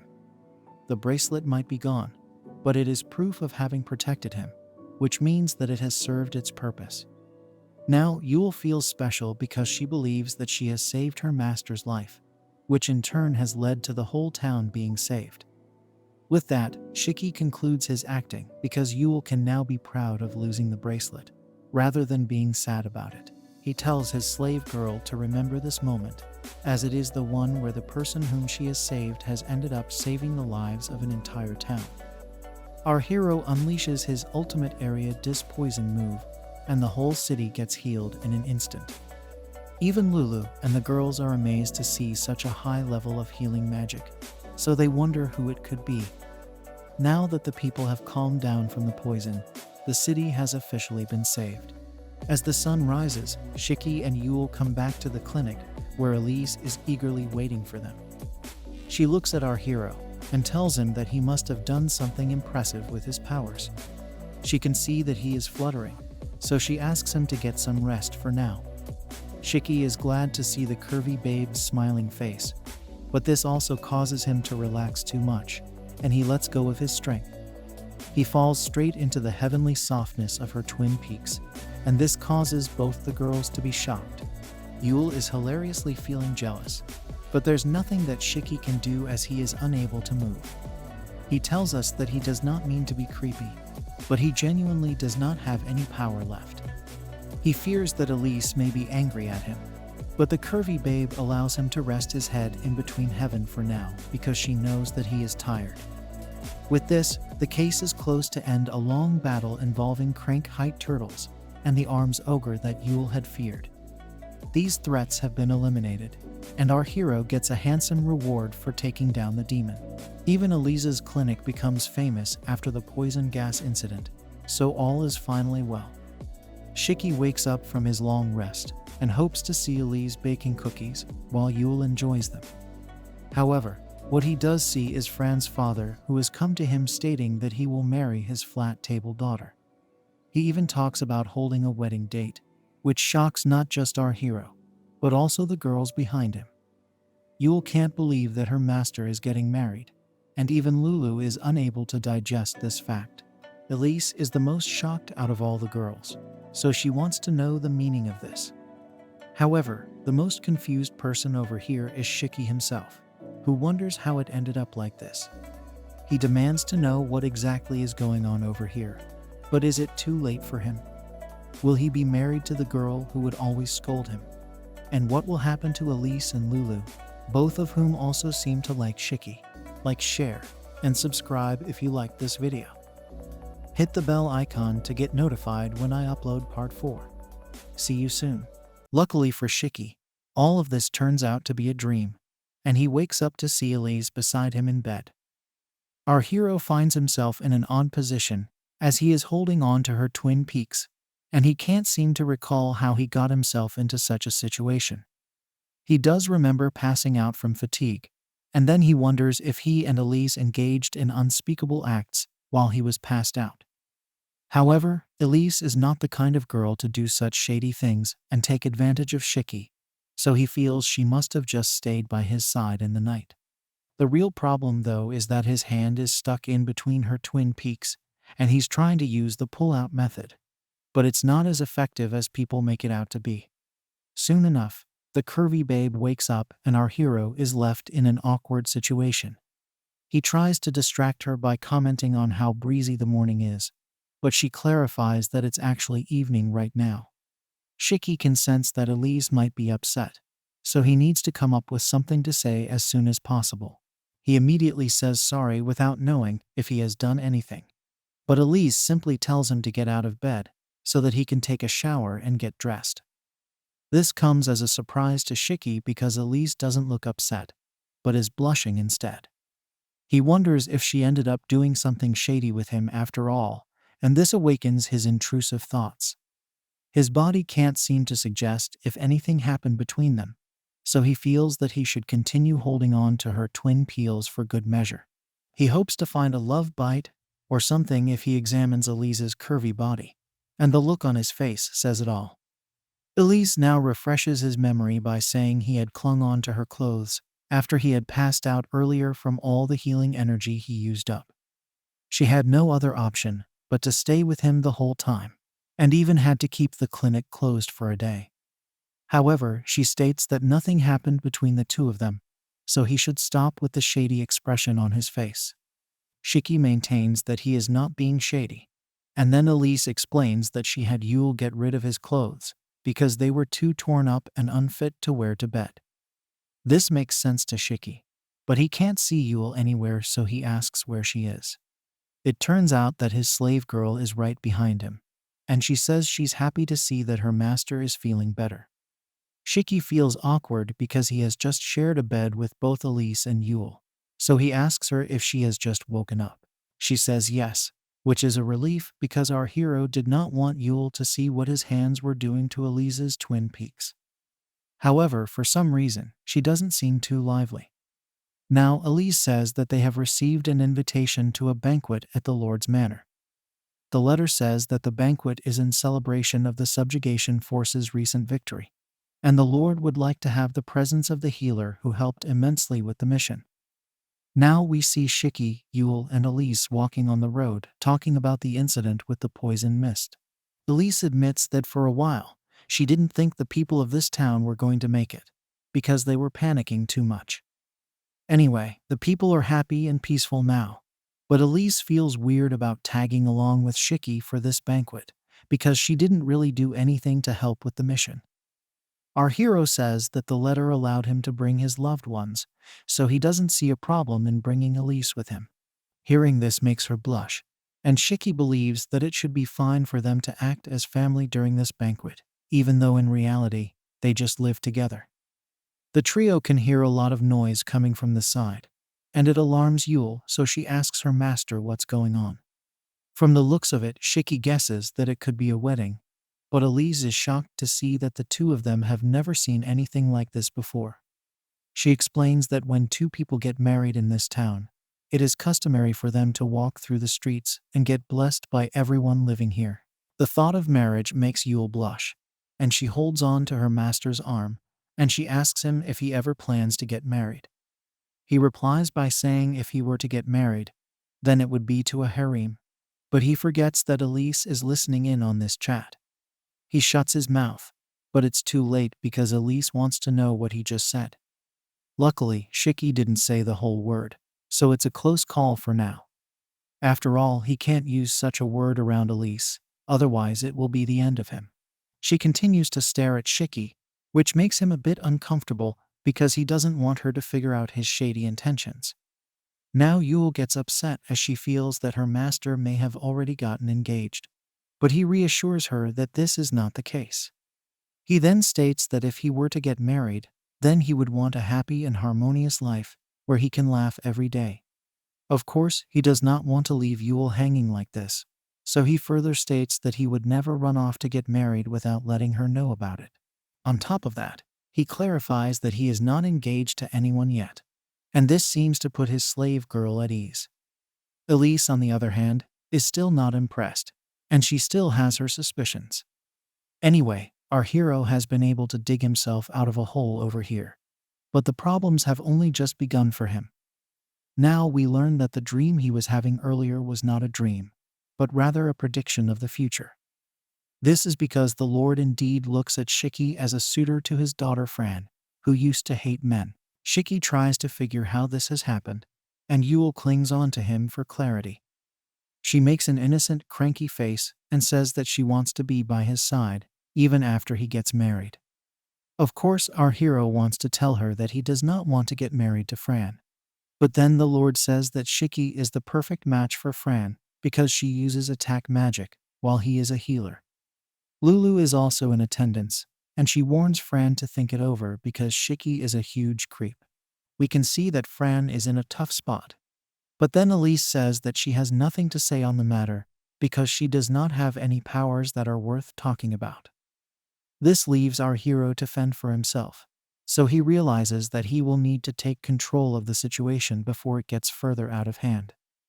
After all, agreeing to a marriage would mean that he will no longer be able to live with the beautiful, lovely, and extremely curvy Elise. He can't let this happen because it would shatter his hopes and dreams, so he declares that there is no way he will agree to this. Shiki then asks the Lord to hold on for a minute, because he does not recall agreeing to any kind of marriage. This causes an awkward silence, and then the Lord says that he was told Shiki had been engaged to marry Fran. Our hero says that there is no basis for such a thing, so the Lord asks Fran to explain herself. The flat girl is nervous now, but she eventually says that this is a big misunderstanding. The Lord is shocked to hear this, so Fran says that she will explain everything, so he needs to calm down. Now we learn that Fran was able to come back to the royal palace due to the misunderstanding she had created for her father by making him believe that Shiki was her suitor. However, this is the same girl who can set a fireball on our hero's crotch, so he can't really sympathize with her. The Lord now realizes that Shiki was the man who risked his own life to save Fran, and he becomes emotional. The town was in a huge ordeal earlier, but he is happy to see his daughter safe and sound. The Lord has tears of joy, and he is simply happy that Fran is alive, so he welcomes her back into the royal palace with open arms. The brat girl smiles nervously and comments that at least the whole thing ended well for her. Shiki tells her that she made a hot mess for him, so she says sorry to him. Now Lulu comments on how she almost believed that Shiki and Fran were having a thing, and this leads the brat girl to mock our hero once again by saying she never had any interest in marrying him. She even says that she does not like his face. But then Yuel says that it's not possible for such a thing, because she likes her master's face a lot. Now Fran turns to Syrah because she was the one who made things get so extreme in the first place. If it wasn't for her, then the whole thing would never have made it to the point of getting married. This leads to a hilarious moment where Fran acts dramatic and runs away from Syrah because she had trusted in her. Syrah asks her to come back, but the Lord laments that his daughter doesn't have any man that she likes. Shiki makes a serious face and states that if you tell a lie while hoping not to get caught, then you will most definitely get caught. Elise puts a break on his serious tone by stating that he of all people will most certainly know such a thing. Anyway, Yuel is happy that her master is not getting married, so she asks him if everything will stay the same now. He says yes, but he is not too sure of how things are going to be for the Lord, Fran, and Syrah. After all, even his healing powers can't fix broken relationships. Some days pass by, and the drama at the Lord's manor has become nothing more than idle gossip now. Rather, the city is now focused on the annual Mel Hearts Festival. Yuel is the most excited for this, and she tells Shiki that she has saved up a lot of money from her other job, so that she can check out all the stalls at the festival. We learn that Shiki and Yuel both got a handsome reward for helping the subjugation force, so the slave girl did not need to do her restaurant job anymore. But she still insisted on pulling her weight, which is why she can now enjoy the festival. Shiki has heard that the festival will be a lot livelier this time around, and Yuel states that a lot of tourists are also expected. Of course, the miracle that cured the poison mist may have something to do with it, but it's not like anyone knows that it was Shiki who did it. After all, he wanted to keep that a secret between himself and Yuel, but he still feels that Elise has an idea about it. Now, Shiki takes Yuel to the bar for her job, so Elise gives him a letter and asks him to deliver it for her. It's for Aria, who is her younger sister at the royal capital and is attending the night academy. Elise knows that Aria might be busy as usual, but she is still hoping for her sister to come and visit during the festival. Shiki asks Elise what Aria is like, but this is only because his intrusive thoughts have woken up again, and he wants to know if the sisters share their curvy nature.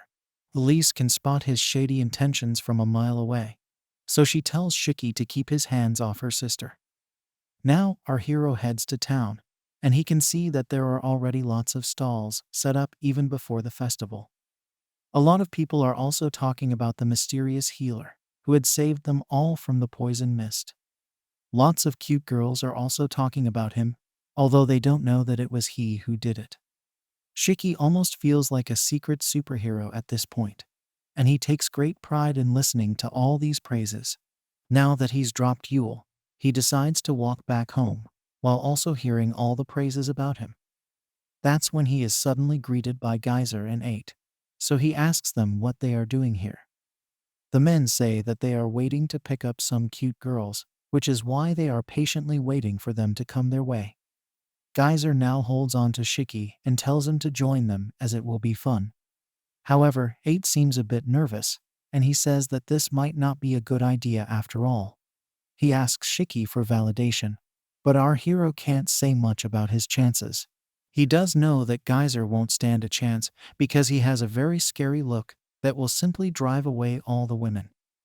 Geyser proves this point by scolding 8, and even screaming out loud that he wants to lay his hands on some curvy bodies. This is clearly not the kind of man that Shiki would want to be seen with, so he decides to distance himself from Geyser. However, the mere mention of Twin Peaks gets 8 interested, so Shiki believes that he has taken the bait. Geyser further states that 8 hasn't even touched one peak till now in his life, so he should not go to his grave in such a sorry condition. Shiki agrees with this, because he has had his own share of Twin Peaks recently. Now Geyser offers 8 his hand and makes him swear on this day as Twin Peaks Day. This makes 8 feel the extra courage, and he swears on Twin Peaks Day with Geyser. They are ready to face rejection together, and they fist bump each other. But Shiki does not want any role in this, so he watches from the sidelines. Now that Geyser has a partner in crime, he decides to show 8 how it's done. He sees a cute girl in front of him, so he calls out to her and comments on her legs. Shiki can already smell Geyser's failure from a mile away, and then we see him trying his luck with the girl. Geyser tries to get a bit too comfortable, but this only lands him a knee to his eggs, and then the girl calls out to the knights for help. She calls Geyser a creep, so the knights apprehend him, which makes Shiki wonder what Geyser even said to the girl. 8 panics and doesn't know what to do, so our hero tells him that they should just leave and pretend like they don't know Geyser at all. Of course, Geyser calls out to them for help, and even takes Shiki's name, so this catches the attention of the guards. After all, he is the healer who massively helped with the subjugation of the Crankheit turtle. The knights ask Shiki if he knows Geyser, so he has no option but to say yes. Our hero says sorry on Geyser's behalf and states that he has bad social skills. This is enough for the guards to leave him be, and Geyser can finally breathe a sigh of relief. 8 asks Shiki how the knights knew him, and he says that he had worked with them earlier. Now, Geyser laments how his apparently perfect flirting skills didn't work, so Shiki tells him that the problem may not have been with the flirting.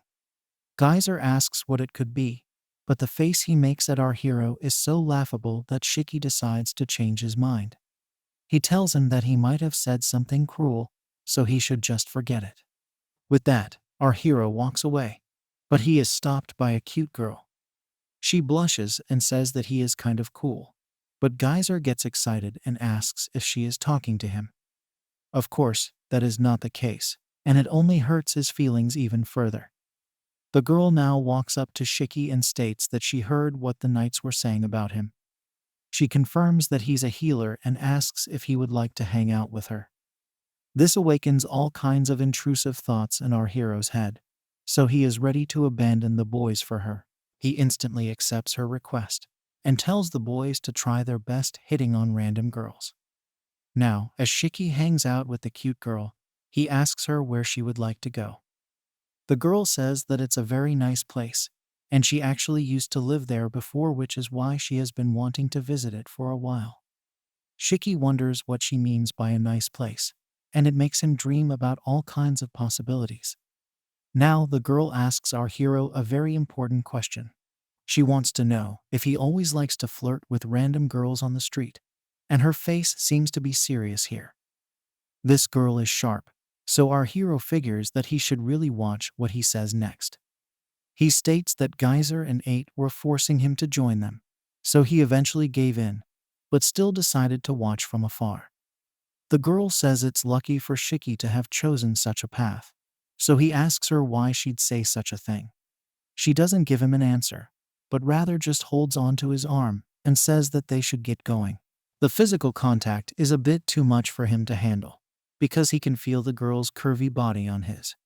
He tries to distract himself from her twin peaks, so he asks the girl for the name of the place she wants to visit. She simply says that it's a place even he has been to, so this confuses our hero. He thinks of a fancy hotel at first, but then he realizes that the hotels are not in the way they're going. The girl says he's going to find out soon enough, so he has to play along for now.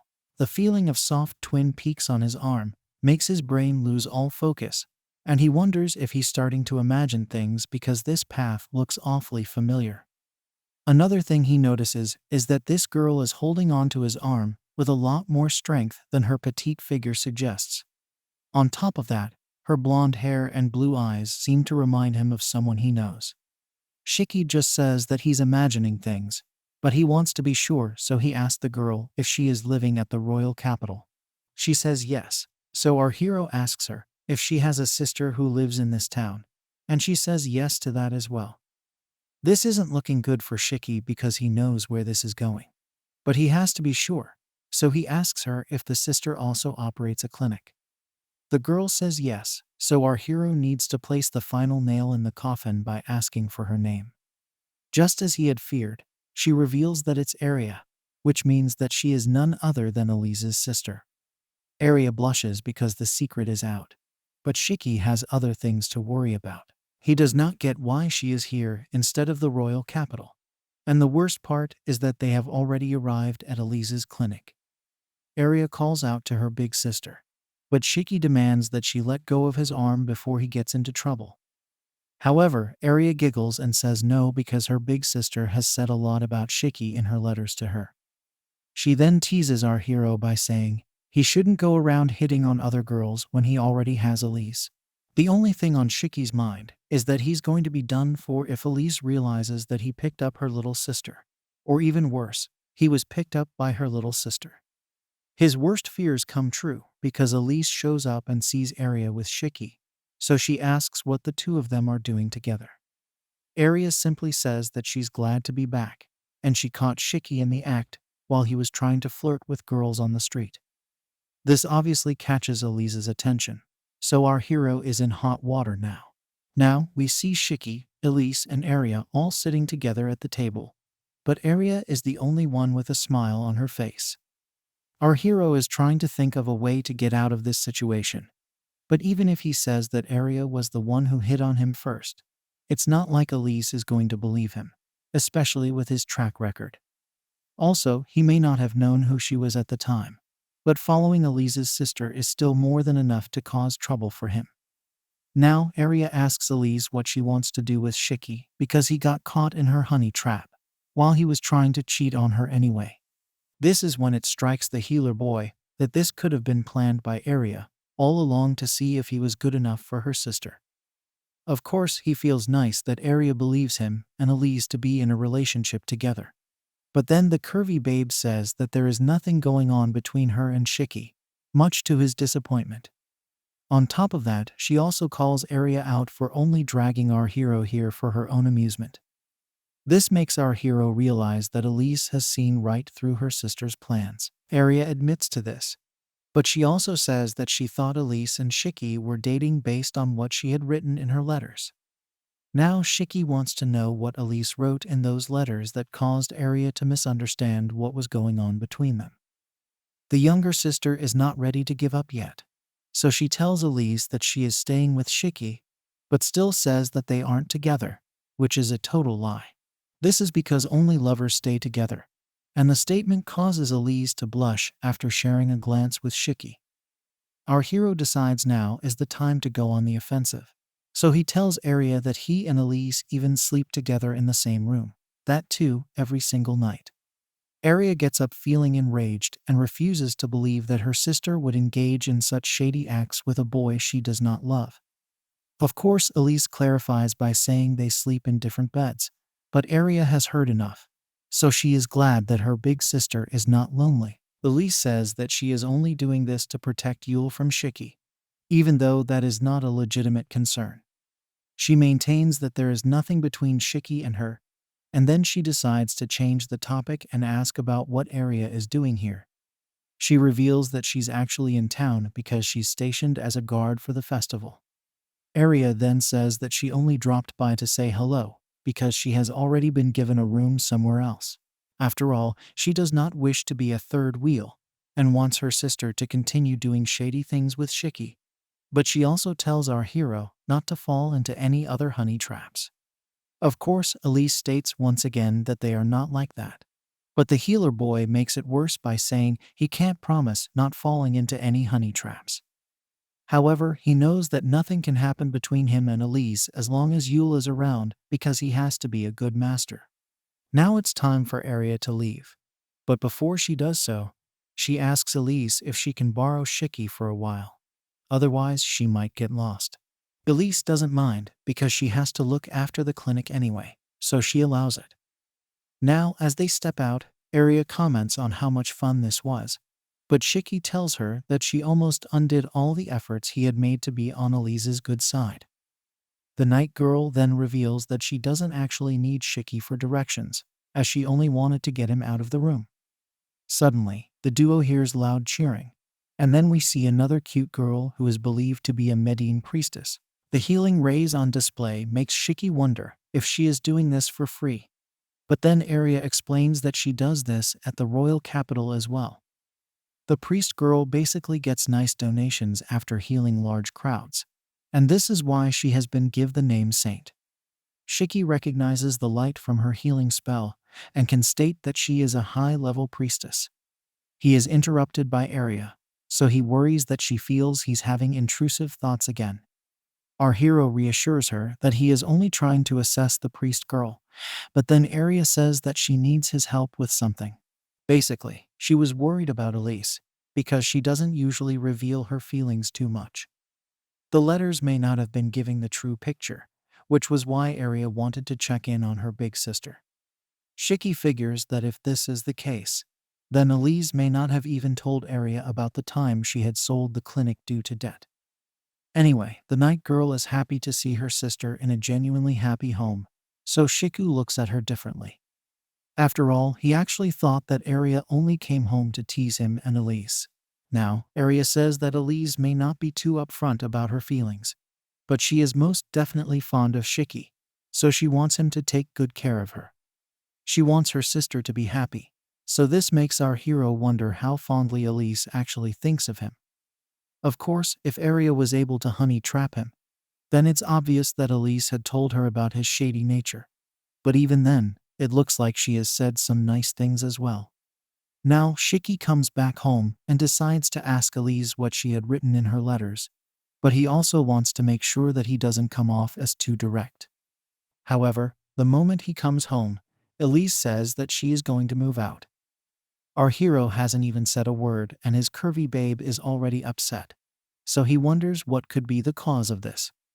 It could be that all the testing from Aria has brought Elise to her senses, and she is going to leave the clinic in order to find someone who suits her better. However, she says that she has been thinking about this ever since Shiki had gone out to hunt monsters with the knights. Our hero is surprised to hear this, and then Elise explains that she was wondering why she wasn't a part of that hunt. She blames herself for not being a good enough healer. So Shiki realizes that she is holding herself to a higher standard because of his own powers. Now Elise says that she is going to move to the royal capital and stay in the Church of Medine, where she is going to train herself once again. This is with the hope that she will become a priest girl who is as powerful as the saint. All of this sounds good and noble, but even then, Shiki can't allow this to happen because that would mean Elise will move out of his life. Our hero doesn't want such a curvy babe to leave him so soon, but she says that she also wants to fight, just like Yuel. She is sick of waiting alone at home for someone to come back, so Shiki ties this into her loss of family early on as a child. He figures that it must be really hard for Elise to keep up with such a lifestyle, especially with her sister living away from her, so he should support her some more. Shiki asks her how long she'll need to train because he can bear with it if it's a month or so. However, she says that it is a minimum of 5 years, with extra time given to pilgrimages as well. Our hero can't wait so long, so he has to get back to convincing her not to leave him. How exactly is Shiki going to handle this new situation? Like, share, and subscribe if you liked this video. Hit the bell icon to get notified when I upload part 5. See you soon.